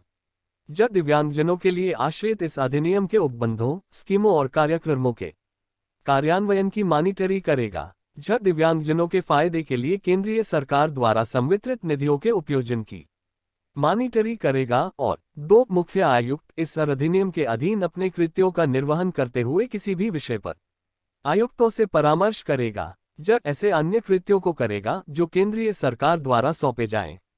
76 जब भी मुख्य आयुक्त धारा 75 के खंड ख के अनुसरण में किसी प्राधिकारी को सिफारिश करता है तो वह प्राधिकारी उस पर आवश्यक कार्रवाई करेगा और सिफारिश प्राप्त होने की तारीख से 3 मास के भीतर की गई कार्रवाई से मुख्य आयुक्त को सूचित करना। परंतु जहां कोई प्राधिकारी किसी सिफारिश को स्वीकार नहीं करता है तो वह उसके स्वीकार न करने के कारण को 3 मास की कालावधि के भीतर मुख्य आयुक्त को बताएगा और व्यथित व्यक्तियों को भी सूचित। 77 एक मुख्य आयुक्त को इस अधिनियम के अधीन अपने कृत्यों का निर्वहन करने के प्रयोजन के लिए वही शक्तियां होगी जो निम्नलिखित मामलों के संबंध में किसी वाद का विचारण करते समय सिविल प्रक्रिया संहिता 1908 के अधीन सिविल न्यायालय में निहित हैं, अर्थात किसी व्यक्ति को समन करना और उसे हाजिर कराना, किन्हीं दस्तावेजों का प्रकटीकरण और पेश किए जाने की अपेक्षा करना, किसी न्यायालय या कार्यालय से किसी लोक अभिलेख या उसकी प्रतियों की अध्यपेक्षा, शपथपत्रों पर साक्ष्य ग्रहण करना और किसी साक्षी या दस्तावेजों की परीक्षा के लिए कमीशन जारी करना। 94(2) मुख्य आयुक्त के समक्ष प्रत्येक कार्यवाही भारतीय दंड संहिता की धारा 193 और धारा 228 के अर्थों में न्यायिक कार्यवाही होगी तथा मुख्य आयुक्त को दंड प्रक्रिया संहिता 1973 की धारा 195 और अध्याय 26 के 1974 का 2 प्रयोजनों को लिए सिविल न्यायालय समझा जाएगा। 860 का 45 पेज नंबर 27 अनुभाग 1 का भारत का राजपत्र असाधारण 78 एक मुख्य आयुक्त केंद्रीय सरकार को एक वार्षिक रिपोर्ट प्रस्तुत करेगा और किसी भी समय किसी विषय पर विशेष रिपोर्ट प्रस्तुत कर सकेगा जो उसकी राय में ऐसी अत्यावश्यकता या महत्ता का है कि उसे वार्षिक रिपोर्ट प्रस्तुत किए जाने तक आस्थगित नहीं किया जा सकता है। 2 केंद्रीय सरकार मुख्य आयुक्त की वार्षिक और विशेष रिपोर्टों को संसद के प्रत्येक सदन के समक्ष उसकी सिफारिशों पर की गई कार्रवाई या किए जाने के लिए प्रस्तावित कार्रवाई और सिफारिश को स्वीकार न करने के कारण यदि कोई हो पर एक ज्ञापन के साथ रखवाएगी। 3 वार्षिक और विशेष रिपोर्टों को ऐसे प्रूफ और रीति में तैयार किया जाएगा तथा उनमें ऐसे ब्यौरे अंतर्विष्ट होंगे जो केंद्रीय सरकार द्वारा विहित किए जाएं। 2 कोई व्यक्ति राज्य आयुक्त के रूप में नियुक्त किए जाने के लिए तब तक अहित नहीं होगा जब तक कि उसे पुनर्वास से संबंधित विषयों के संबंध में विशेष जानकारी या व्यावहारिक अनुभव न हो। 79 राज्य सरकार अधिसूचना द्वारा इस अधिनियम के प्रयोजन के लिए दिव्यांगजनों के लिए एक रानपोतांत राज्य आयुक्त जिसे इसमें इसके पश्चात राज्य आयुक्त कहा गया है नियुक्त करेगी। आयुक्त की नियुक्ति 3 राज्य आयुक्त को संदेय वेतन और भत्ते तथा सेवा के अन्य निबंधन और शर्तें जिसके अंतर्गत पेंशन उपदान और अन्य सेवानिवृत्त फायदे भी हैं वे होंगे जो राज्य सरकार द्वारा विहित किए जाएं। 4 राज्य सरकार राज्य आयुक्त की उसके कृत्यों के निर्वहन में सहायता करने के लिए अपेक्षित अधिकारियों और अन्य कर्मचारियों की प्रकृति तथा प्रवर्गी का अवधारण करेगी और राज्य आयुक्त को उतने ऐसे अधिकारी और अन्य कर्मचारी उपलब्ध कराएगी जो वह ठीक समझे। 5 राज्य आयुक्त को उपलब्ध कराए गए अधिकारी और कर्मचारी राज्य आयुक्त के साधारण अधीक्षण और नियंत्रण के अधीन अपने कृत्यों का निर्वहन करेंगे। 6 अधिकारियों और कर्मचारियों के वेतन और भत्ते तथा सेवा की अन्य शर्तें वे होंगी जो राज्य सरकार द्वारा विहित की जाएं। 7 राज्य आयुक्त की एक सलाहकार समिति द्वारा सहायता की जाएगी जो विभिन्न दिव्यांगताओं के क्षय से 5 से न्यून सदस्यों से ऐसी रीति में जो राज्य सरकार द्वारा विहित की जाए मिलकर बनेगी। 0 राज्य आयुक्त कत स्वप्रेरणा से या अन्यथा किसी विधि के उपबंधों या नीति कार्यक्रम और प्रक्रियाओं की पहचान करेगा जो इस अधिनियम से असंगत है और आवश्यक सुधारकारी उपायों की सिफारिश करेगा। कत स्वप्रेरणा से या अन्यथा दिव्यांगजनों को अधिकारों से वंचित करने और उन विषयों के संबंध में उन्हें उपलब्ध सुरक्षापायों की जांच करेगा जिनके लिए राज्य सरकार समुचित सरकार है और सुधारकारी कार्रवाई के लिए समुचित प्राधिकारियों के पास मामले को उठाएगा। इस अधिनियम द्वारा या उसके अधीन या तत्समय प्रवृत्त किसी अन्य विधि द्वारा दिव्यांगजनों के अधिकारों के संरक्षण के लिए उपलब्ध सुरक्षापायों का पुनर्विलोकन करेगा और उनके प्रभावी कार्यान्वयन के लिए उपायों की सिफारिश करेगा। उन कारकों का पुनर्विलोकन करेगा जो दिव्यांगजनों के अधिकारों का उपभोग करने में बाधा उत्पन्न करते हैं तथा समुचित सुधारकारी उपायों की सिफारिश करेगा। दिव्यांगजनों के अधिकारों के क्षेत्र में अनुसंधान करेगा और उसका संवर्धन करेगा। दिव्यांगजनों के अधिकारों और उनके संरक्षण के लिए उपलब्ध मुरक्षापायों पर जागरूकता का संवर्धन करेगा। 525 दिव्यांगजनों के लिए आश्रित इस अधिनियम के उपबंधों और स्कीमों कार्यक्रमों के कार्यान्वयन की मॉनिटरी करेगा। मुख्य आयुक्त द्वारा वार्षिक और विशेष राज्य आयुक्त के कुत्य पेज नंबर 28 526 राज्य आयुक्त की द्वारा कार्रवाई 1 जब भी राज्य आयुक्त धारा 80 के खंड ख के अनुसरण में किसी प्राधिकारी को सिफारिश करता सिफारिश पर है तो वह प्राधिकारी उस पर आवश्यक कार्रवाई करेगा और सिफारिश प्राप्त होने की तारीख से 3 मास के भीतर समुचित प्राधिकारियों की गई कार्रवाई से राज्य आयुक्त को सूचित करेगा। राज्य आयुक्त की शक्तियां राज्य आयुक्त द्वारा विशेष न्यायालय अभियोजक भारत का राजपत्र असाधारण दिव्यांगजनों के फायदे के लिए राज्य सरकार द्वारा संवितरित निधियों के उपयोजन की मॉनिटरी करेगा और ऐसे अन्य कृत्यों को करेगा जो राज्य सरकार द्वारा सौंपे जा।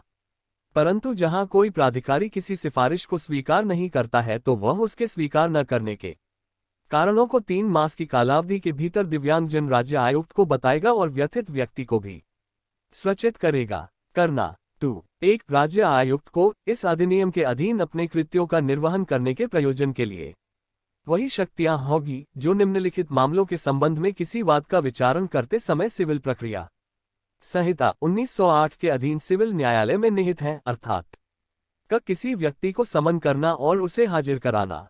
क किन्हीं दस्तावेजों का प्रकटीकरण और पेश किया जाना। ग किसी न्यायालय या कार्यालय से किसी लोक अभिलेख या उसकी प्रतियों की अध्यपेक्षा।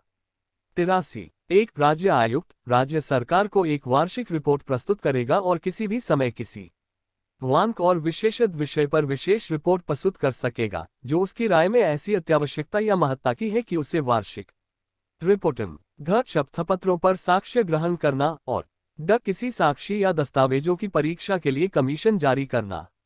2 राज्य आयुक्त के समक्ष प्रत्येक कार्यवाही भारतीय दंड संहिता की धारा 193 और धारा 228 के अर्थों में न्यायिक कार्यवाही होगी तथा मुख्य आयुक्त को और दंड प्रक्रिया संहिता 1973 की धारा 195 और अध्याय 26 के प्रयोजनों के लिए सिविल न्यायालय समझा जाएगा। रिपोर्ट प्रस्तुत किए जाने तक आस्थगित नहीं किया जा सकता है। 2 राज्य सरकार राज्य आयुक्त की वार्षिक और विशेष रिपोर्टों को राज्य विधान मंडल के प्रत्येक सदन के समक्ष उसकी सिफारिशों पर की गई कार्रवाई या किए जाने के लिए प्रस्तावित कार्रवाई और सिफारिशों को स्वीकार न करने के कारण यदि कोई हो पर एक ज्ञापन के साथ रखवाएगी। 3 वार्षिक और विशेष रिपोर्टों को ऐसे प्रारूप और रीति में तैयार किया जाएगा तथा उनमें ऐसे ब्यौरे अंतर्विष्ट होंगे जो राज्य सरकार द्वारा विहित किए जाएं। अध्याय 13 विशेष न्यायालय। 4 त्वरित विचारण प्रदान करने के प्रयोजन के लिए राज्य सरकार उच्च न्यायालय के मुख्य न्यायमूर्ति की सहमति से अधिसूचना द्वारा प्रत्येक जिले के लिए एक सेशन न्यायालय को इस अधिनियम के अधीन अपराधों के विचारण के लिए विशेष न्यायालय के रूप में विनिर्दिष्ट करेगी।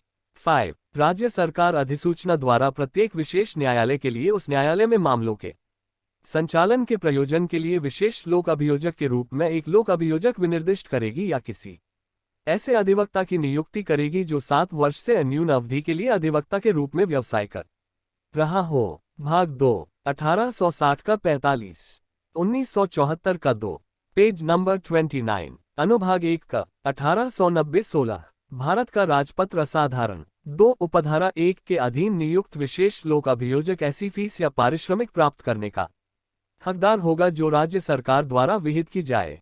अध्याय 14 दिव्यांगजनों के लिए राष्ट्रीय निधि। 6 एक दिव्यांगजनों के लिए राष्ट्रीय निधि नामक एक निधि का गठन किया जाएगा जिसमें निम्नलिखित दिव्यांगजनों के लिए जमा किया जाएगा। क अधिसूचना सम का 573 तारीख 1 अगस्त 1983 द्वारा गठित दिव्यांगजनों के लिए निधि और पूर्त विन्यास अधिनियम 1890 के अधीन अधिसूचना सम का 30-03-2004 dd तारीख 21 नवंबर 2006 द्वारा गठित दिव्यांगजन सशक्तिकरण न्यास निधि के अधीन उपलब्ध सभी राशियां। क 2000 की सिविल अपील सम 4655 और 5218 में तारीख 16 अप्रैल 2004 को माननीय उच्चतम न्यायालय के निर्णय के अनुसरण में बैंकों निगमों वित्तीय संस्थाओं द्वारा संदेय सभी राशियां। ग अनुदान दानों संदानों उपकृतियों वसीयतों या अंतरणों के माध्यम से प्राप्त सभी राशियां। घ केंद्रीय सरकार से प्राप्त सभी राशियां जिनके अंतर्गत सहायता अनुदान भी हैं। अग अन्य ऐसे स्रोतों से जो केंद्रीय सरकार द्वारा विनिश्चित किए जाएं सभी राशियां। 2 दिव्यांगजनों के लिए निधि का उपयोग और प्रबंध ऐसी रीति में किया जाएगा जो विहित की जाए। 87 एक केंद्रीय सरकार उचित लेखाओं और अन्य सुसंगत अभिलेखों को रखेगी और भारत के नियंत्रक लेखा और संपरीक्ष महालेखा परीक्षक के परामर्श से ऐसे प्रूफ में जो विहित किया जाए निधि के लेखाओं का वार्षिक विवरण जिसके अंतर्गत आय और व्यय लेखा भी है तैयार करेगी। 2 निधि के लेखे भारत के नियंत्रक महालेखा परीक्षक द्वारा ऐसे अंतरालों पर संप्रेषित किए जाएंगे जो उसके द्वारा विनिर्दिष्ट किए जाएं और ऐसी संपरीक्षा के संबंध में उसके द्वारा उपगत किसी भी व्यय का संदाय भारत के नियंत्रक महालेखा परीक्षक को निधि से किया जाएगा। 3 भारत के नियंत्रक महालेखा परीक्षक और निधि के लेखाओं की संपरीक्षा करने के संबंध में उसके द्वारा नियुक्त किसी अन्य व्यक्ति को ऐसी संपरीक्षा के संबंध में वही अधिकार विशेषाधिकार और प्राधिकार प्राप्त होंगे जो सरकारी लेखाओं की संपरीक्षा के संबंध में साधारणतया भारत के नियंत्रक महालेखा परीक्षक को प्राप्त होते हैं और विशिष्टतया लेखा बहियों संबद्ध वाउचरों और अन्य दस्तावेजी तथा कागज पत्रों को पेश करने की मांग करने तथा निधि के किसी कार्यालय का निरीक्षण करने का अधिकार होगा। 4 भारत के नियंत्रक महालेखा परीक्षक या इस निमित्त नियुक्त किसी अन्य व्यक्ति द्वारा यथा प्रमाणित निधि के लेखे उन पर संपरीक्षा रिपोर्ट सहित केंद्रीय सरकार द्वारा संसद के प्रत्येक सदन के समक्ष रखे जाएंगे।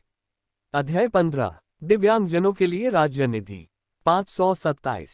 एक राज्य सरकार द्वारा दिव्यांगजनों के लिए राज्य निधि नामक एक निधि का ऐसी रीति में जो राज्य दिव्यांगजनों के लिए सरकार द्वारा विहित की जाए गठन किया जाएगा। 2 दिव्यांगजनों के लिए राज्य निधि का उपयोग और प्रबंध ऐसी रीति में किया जाएगा जो राज्य सरकार द्वारा विहित की जाए। 3 प्रत्येक राज्य सरकार दिव्यांगजनों के लिए निधि जिसके अंतर्गत आय और व्यय लेखे भी हैं के उचित लेखे और अन्य सुसंगत अभिलेख ऐसी रीति में रखेगी जो राज्य सरकार द्वारा भारत के नियंत्रक महालेखा परीक्षक के परामर्श से विहित किए जाएं। राज्य नीति पेज नंबर 30 528। 3 फेयर इसका ध्यान बनाए लिए दंड कंपनियों द्वारा अपराध संदर्भित दिव्यांगजनों के लिए आश्रित किसी फायदे को कपटपूर्वक लेने के लिए दंड अपराधों के लिए 1.5 भारत का राजपत्र असाधारण 4 दिव्यांगजनों के लिए राज्य निधि के लेखाओं की संपरीक्षा भारत के नियंत्रक महालेखा परीक्षक द्वारा ऐसे अंतरालों पर की जाएगी जो उसके द्वारा विहित किए जाएं और ऐसी संपरीक्षा के संबंध में उसके द्वारा उपगत व्यय का संदाय भारत के नियंत्रक महालेखा परीक्षक को राज्य निधि से किया जाएगा।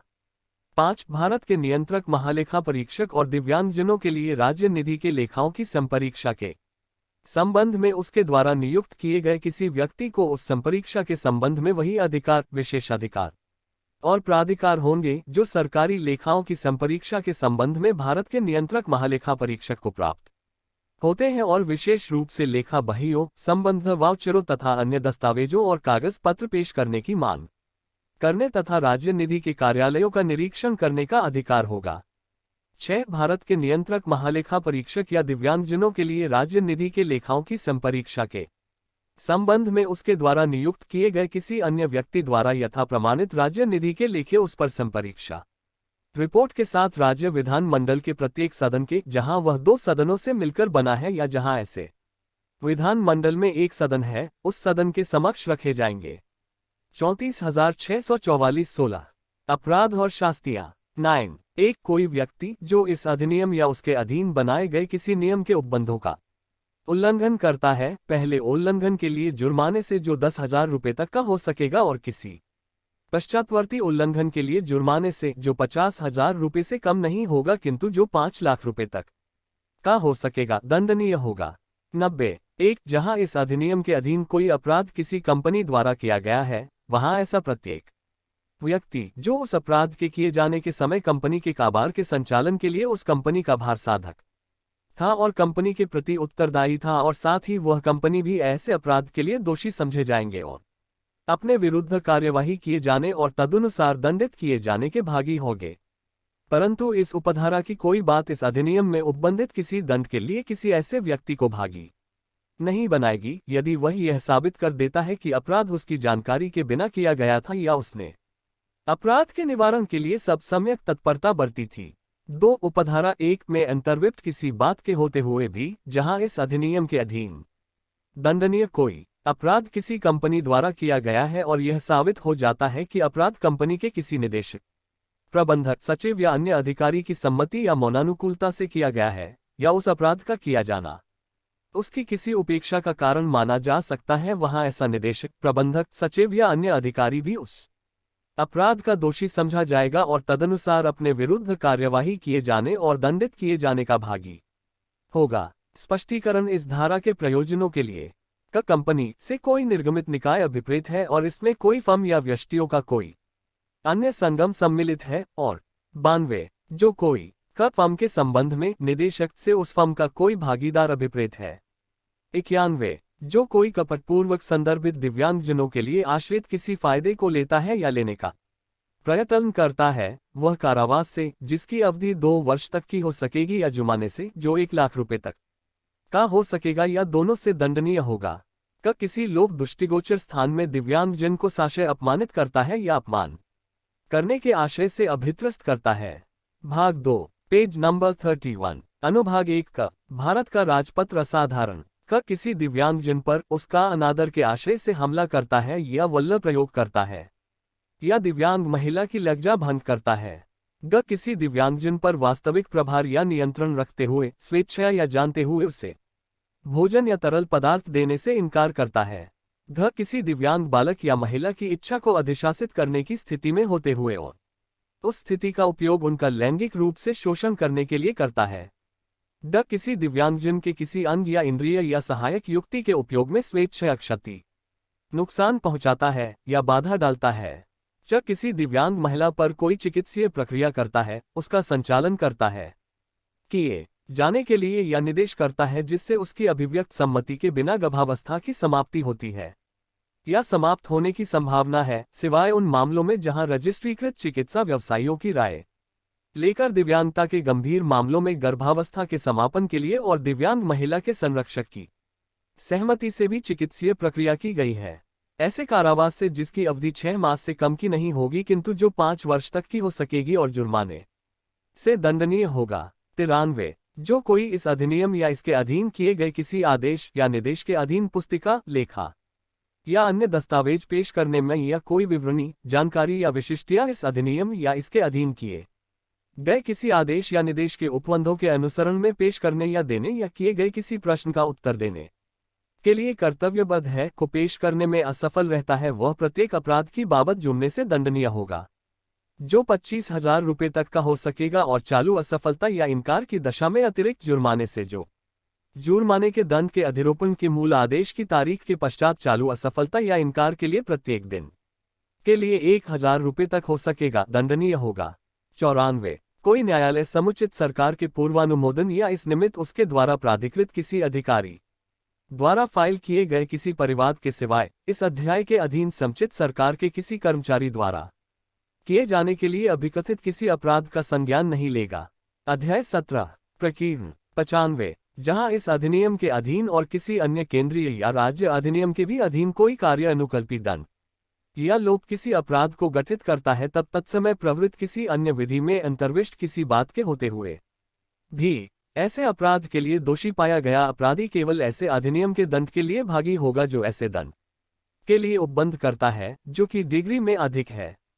529 जानकारी प्रस्तुत करने में सफल रहने के लिए दंड। 97 इस अधिनियम या इसके अधीन बनाए गए नियमों के अधीन सदुभावपूर्वक की गई या की जाने के लिए आश्रित किसी बात के लिए कोई वाद, अभियोजन या अन्य विधिक कार्यवाही या समुचित सरकार या समुचित सरकार के किसी अधिकारी या मुख्य आयुक्त या राज्य आयुक्त के किसी अधिकारी या कर्मचारी के विरुद्ध नहीं होगी। समूहित सरकार का अनुमोदन।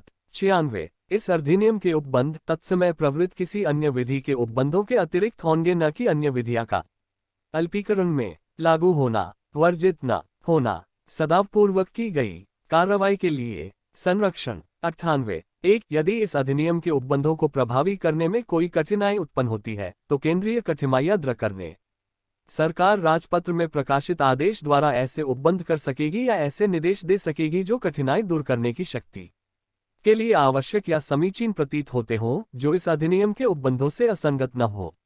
पेज नंबर 32 530 अनुसूची का संशोधन करने की शक्ति केंद्रीय सरकार की नियम बनाने की शक्ति भारत का राजपत्र असाधारण, परंतु इस धारा के अधीन ऐसा कोई आदेश इस अधिनियम के प्रारंभ होने की तारीख से 2 वर्ष तक की समाप्ति के पश्चात नहीं किया जाएगा। 2 इस धारा के अधीन किया गया प्रत्येक आदेश इसके किए जाने के पश्चात यथाशीघ्र संसद के प्रत्येक सदन के समक्ष रखा जाएगा। 99 एक समुचित सरकार द्वारा की गई सिफारिशों पर या अन्यथा यदि केंद्रीय सरकार का यह समाधान हो जाता है कि ऐसा करना आवश्यक या समीचीन है, तो वह अधिसूचना द्वारा अनुसूची का संशोधन कर सकेगी और ऐसी अधिसूचना के जारी किए जाने पर अनुसूची तदनुसार संशोधित की गई समझी जाएगी। 2 प्रत्येक ऐसी अधिसूचना इसके जारी किए जाने के पश्चात यथाशीघ्र संसद के प्रत्येक सदन के समक्ष 100 एक केंद्रीय सरकार पूर्व प्रकाशन की शर्त के अध्ययन अधिसूचना द्वारा इस अधिनियम के उपबंधों के क्रियान्वयन के लिए नियम बना सकेगी। 2 विशिष्टता और पूर्वगामी शक्तियों की व्यापकता पर प्रतिकूल प्रभाव डाले बिना ऐसे नियम निम्नलिखित विषयों में से सभी या किसी विषय के लिए उपबंध कर सकेंगे, अर्थात क धारा 6 की उपधारा 2 के अधीन दिव्यांगता अनुसंधान समिति के गठन की रीति, क धारा 21 की उपधारा 1 के अधीन समान अवसर नीति अधिसूचित करने की रीति, ग धारा 22 की उपधारा 1 के अधीन प्रत्येक स्थापन द्वारा अभिलेखों के अनुरक्षण का प्रारूप और रोती, घ धारा 23 की उपधारा 3 के अधीन शिकायत अनुतोष अधिकारी द्वारा शिकायतों के रजिस्टर के अनुरक्षण की रीति, ड धारा 36 के अधीन विशेष रोजगार कार्यालय के लिए स्थापन द्वारा जानकारी और विवरणी प्रस्तुत करने की रीति। च धारा 38 की उपधारा 2 के अधीन निर्धारण बोर्ड की संरचना और उपधारा 3 के अधीन निर्धारण बोर्ड द्वारा किए जाने वाले निर्धारण की रीति। च धारा 40 के अधीन दिव्यांगजनों की पहुंच के लिए मानक अधिकथित करने के लिए नियम। ज धारा 5 की उपधारा 1 के अधीन दिव्यांगता प्रमाण पत्र के जारी किए जाने के लिए आवेदन की रीति और उपधारा 2 के अधीन दिव्यांगता के प्रमाण पत्र का प्रूफ। ज धारा 61 की उपधारा के अधीन केंद्रीय सलाहकार बोर्ड के नामनिर्दिष्ट सदस्यों को संदत किए जाने वाले भंते। ज धारा 64 के अधीन केंद्रीय सलाहकार बोर्ड की बैठकों में कारवार के समव्यवहार के लिए प्रक्रिया के नियम। ट धारा 73 की उपधारा 4 के अधीन मुख्य आयुक्त और आयुक्तों के वेतन और भत्ते तथा सेवा की अन्य शर्तें। ट धारा 74 की उपधारा 7 के अधीन मुख्य आयुक्त के अधिकारियों और कर्मचारी वृंद के वेतन और भत्ते और सेवा की शर्तें। ड धारा 74 की उपधारा 8 के अधीन सलाहकार समिति की संरचना और विशेषज्ञों की नियुक्ति की रीति। ड धारा 78 की उपधारा 3 के अधीन मुख्य आयुक्त द्वारा तैयार की जाने वाली और प्रस्तुत की जाने वाली वार्षिक रिपोर्ट का प्रारूप, रीति और अंतर्वस्तु। भाग 2, पेज नंबर 33। अनुभाग 1 का भारत का राजपत्र असाधारण। अना धारा 86 की उपधारा 2 के अधीन प्रक्रिया, निधि का उपयोग और प्रबंध की प्रक्रिया, रीति। तत् धारा 87 की उपधारा 1 के अधीन निर्धि के लेखाओं की तैयारी के लिए प्रारूप। 3 इस अधिनियम के अधीन बनाया गया प्रत्येक नियम बनाए जाने के पश्चात यथाशीघ्र संसद के प्रत्येक सदन के समक्ष जब वह सत्र में हो, कुल 30 दिन की अवधि के लिए रखा जाएगा। यह अवधि एक सत्र में अथवा 2 या अधिक अनुक्रमिक सत्रों में पूरी हो सकेगी। यदि उस सत्र के या पूर्वोक्त अनुक्रमिक सत्रों के ठीक बाद के सत्र के अवसान के पूर्व दोनों सदन उस नियम में कोई परिवर्तन करने के लिए सहमत हो जाए तो तत्पश्चात वह ऐसे परिवर्तित रूप में ही प्रभावी होगा। यदि उक्त अवसान के पूर्व दोनों सदन सहमत हो जाए कि वह नियम नहीं बनाया जाना चाहिए तो तत्पश्चात वह निष्प्रभाव हो जाएगा। किंतु नियम के ऐसे परिवर्तित या निर्प्रभाव होने से उसके अधीन पहले की गई किसी बात की विधिमान्यता पर प्रतिकूल प्रभाव नहीं पड़ेगा। IO1 एक राज्य सरकार अधिसूचना द्वारा पूर्व प्रकाशन की शर्त के अध्ययन इस अधिनियम के प्रारंभ की तारीख से 6 मास से अधिक की अवधि के पश्चात इस अधिनियम के उपबंधों को कार्यान्वित करने के लिए नियम बना सकेगी। रीति 2 विशिष्टता और पूर्वगामी शक्तियों की व्यापकता पर प्रतिकूल प्रभाव डाले बिना ऐसे नियम निम्नलिखित सभी विषयों या किसी विषय के लिए उपबंध कर सकेंगे, अर्थात क धारा 5 की उपधारा 2 के अधीन दिव्यांगता अनुसंधान के लिए समिति के गठन की रीति। क धारा 14 की उपधारा 1 के अधीन किसी सीमित संरक्षक की सहायता उपलब्ध कराने की। ग धारा 51 की उपधारा 1 के अधीन रजिस्ट्रीकरण के प्रमाण पत्र के लिए किसी आवेदन को करने का प्रारूप और रीति। घ धारा 51 की उपधारा 3 के अधीन रजिस्ट्रीकरण के प्रमाण पत्र की मंजूरी के लिए संस्थान द्वारा दी जाने वाली सुविधाएं और पूरे किए जाने वाले मानक। ड धारा 5 की उपधारा 4 के अधीन रजिस्ट्रीकरण के प्रमाण पत्र की विधिमान्यता, रजिस्ट्रीकरण के प्रमाण पत्र से संलग्न प्रूफ और शर्तें। च धारा 51 की उपधारा 7 के अधीन रजिस्ट्रीकरण के प्रमाण पत्र के लिए आवेदन के निपटान की अवधि। च वह अवधि जिसके भीतर धारा 53 की उपधारा 1 को अधीन अपील की जाएगी। ज धारा 59 की उपधारा के अधीन प्रमाणकर्ता प्राधिकारी के आदेश के विरुद्ध अपील का समय और रीति और उपधारा 2 के अधीन ऐसी अपील के निपटान की रीति।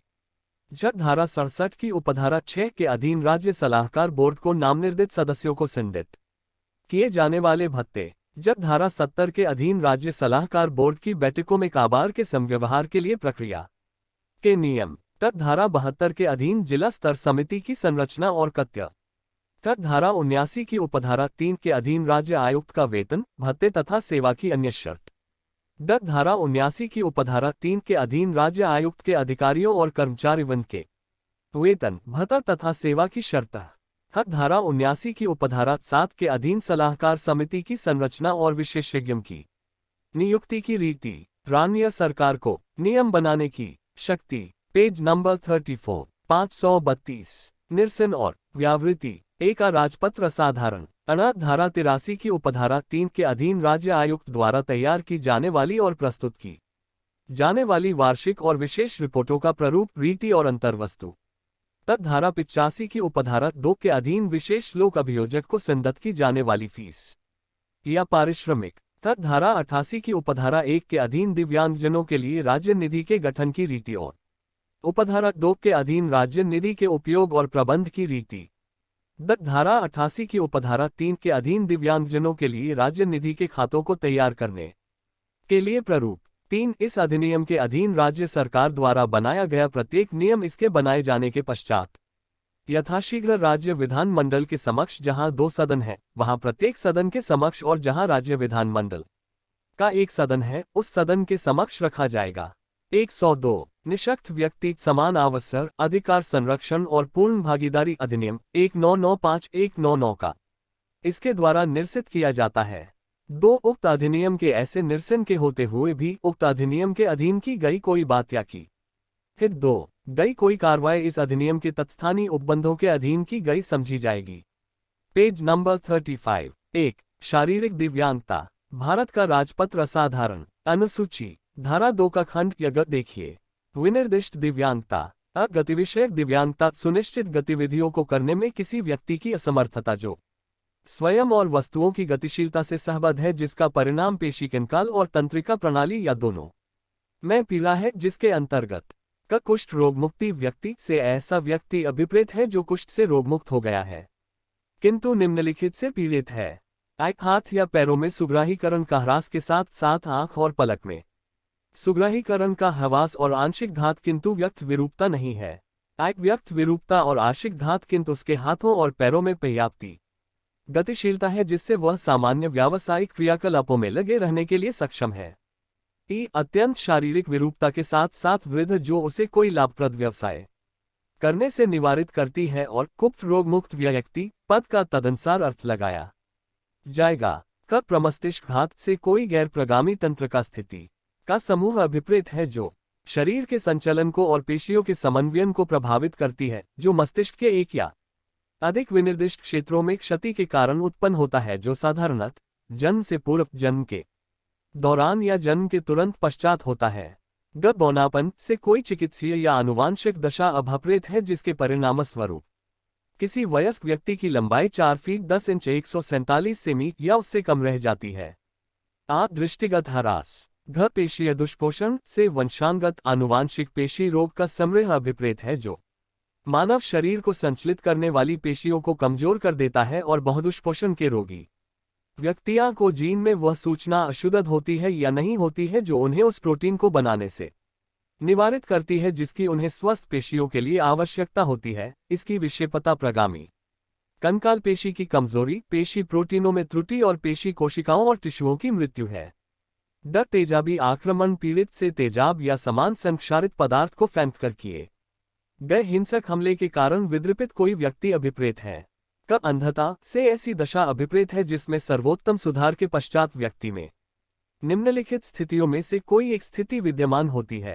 एक दृष्टि का पूर्णतया अभाव या सर्वाधिक संभव सुधार के साथ बेहतर आंख में दृष्टि सुतीक्ष्णता 3/60 से कम या 10/200 स्नेलिन से कम या 10 डिग्री से कम को किसी कोण पर कक्षांतरित दृश्य क्षेत्र की परिसीमा। निम्न दृष्टि से ऐसी स्थिति अभिप्रेत है जिसमें व्यक्ति की निम्नलिखित में से कोई एक स्थिति होती है, अर्थात 533। Page number 36। 534 भारत का राजपत्र असाधारण। एक बेहतर आंख में सर्वाधिक संभव सुधार के साथ 6/18 से अधिक या 20/60 से कम से 3/60 तक या 10/200 स्नेलिन तक दृश्य सुतीक्ष्णता या 40 डिग्री से कम से 10 डिग्री तक की कक्षांतरित दृष्टि की क्षेत्र परिसीमा। श्रवण शक्ति का ह्रास। बधिर से दोनों कारणों में संवाद आवृत्तियों में 70 डेसिबल श्रव्य हवास वाले व्यक्ति अभिप्रेत है। ऊंचा सुनने वाला व्यक्ति से दोनों कानों से संवाद आवृत्तियों में 60 डेसिबल से 70 डेसिबल श्रव्य हलास वाला व्यक्ति अभिप्रेत है। वाक और भाषा दिव्यांगता से लेराइंजेक्टोमी या फैलिया जैसी स्थितियों से उद्भूत स्थायी दिव्यांगता अभिप्रेत है जो कार्बनिक या तंत्रिका संबंधी कारणों के कारण वाक और भाषा के एक या अधिक संघटकों को प्रभावित करती है।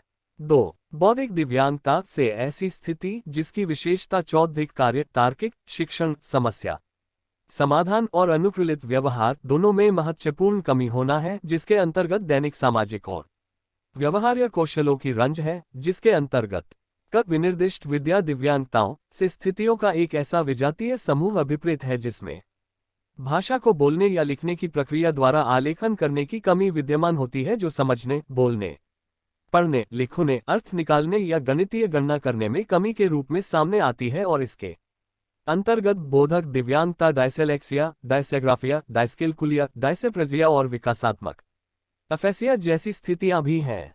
क स्वप्रायणता स्पेक्ट्रम विकार से एक ऐसी तंत्रिका विकास की स्थिति अभिप्रेत है जो विशिष्ट जीवन के पहले 3 वर्ष में उत्पन्न होती है, जो व्यक्ति की संपर्क करने की, संबंधों को समझने की और दूसरों से संबंधित होने की क्षमता को अत्यधिक प्रभावित करती है और आमतौर पर यह प्रायिक या घिसे पिटे कर्मकांडों या व्यवहार से सहबद्ध होता है। 3. मानसिक व्यवहार। मानसिक रुग्णता से चिंतन, मनोदशा, बोध, अभिसंस्करण या स्मरण शक्ति का अत्यधिक विकार अभिप्रेत है, जो जीवन की साधारण आवश्यकताओं को पूरा करने के लिए समग्र रूप से निर्णय, व्यवहार, वास्तविकता की पहचान करने की क्षमता या योग्यता को प्रभावित करता है, किंतु जिसके अंतर्गत मानसिक मंदता नहीं है, जो किसी व्यक्ति के मस्तिष्क का विकास रुकने या अपूर्ण होने की स्थिति है, विशेषकर जिसकी विशिष्टता बुद्धिमत्ता का सामान्य से कम होना है।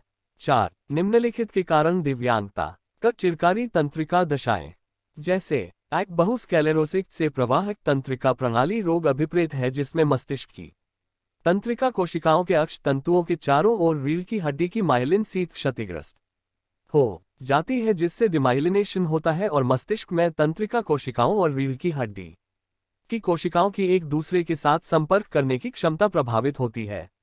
पार्किंसन रोग से कोई तंत्रिका प्रणाली का प्रगामी रोग अभिप्रेत है, जो कम पेशी कठोरता और धीमा कठिन संचलन द्वारा चिन्हांकित होता है, जो मुख्यतया मस्तिष्क के आधारीय गंडिका के अध्यपतन तथा तंत्रिका संचलन डोपामाइन के हाथ से संबद्ध मध्य आयु और वृद्ध व्यक्तियों को प्रभावित करता है। भाग 2, पेज नंबर 37। अनुभाग 1 का रक्त विकृति। भारत का राजपत्र असाधारण एक हेमोफीलिया से एक आनुवंशिक रोग अभिप्रेत है, जो प्रायः पुरुषों को ही प्रभावित करता है, किंतु इसे महिला द्वारा अपने नर बालकों को संचारित किया जाता है। इसकी विशेषता रक्त के थक्का जमने की साधारण क्षमता का नुकसान होना है, जिससे छोटे से घाव का परिणाम भी घातक रक्तस्राव हो सकता है।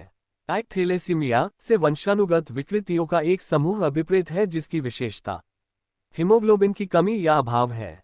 एक सिकल कोशिका रोग से होमोलिटिक विकृति अभिप्रेत है, जो रक्त की अत्यंत कमी, पीड़ादायक घटनाओं और जो सहबद्ध टिश्यूओं और अंगों को नुकसान से विभिन्न जटिलताओं में परिलक्षित होता है। हेमोलिटिक लाल रक्त कोशिकाओं की कोशिका झिल्ली के नुकसान को निर्दिष्ट करता है, जिसका परिणाम हीमोग्लोबिन का निकलना होता है। 5. बहुदिव्यांगता। उपर्युक्त एक या एक से अधिक विनिर्दिष्ट दिव्यांगताएं, जिसके अंतर्गत बधिरता, अंधता, जिससे कोई ऐसी दशा जिसमें किसी व्यक्ति के श्रव्य और दृश्य के सम्मिलित हास के कारण गंभीर संप्रेषण, विकास और शिक्षण संबंधी गंभीर दशाएं अभिप्रेत हैं। 6. कोई अन्य प्रवर्ग जो केंद्रीय सरकार द्वारा अधिसूचित किए जाएं। 535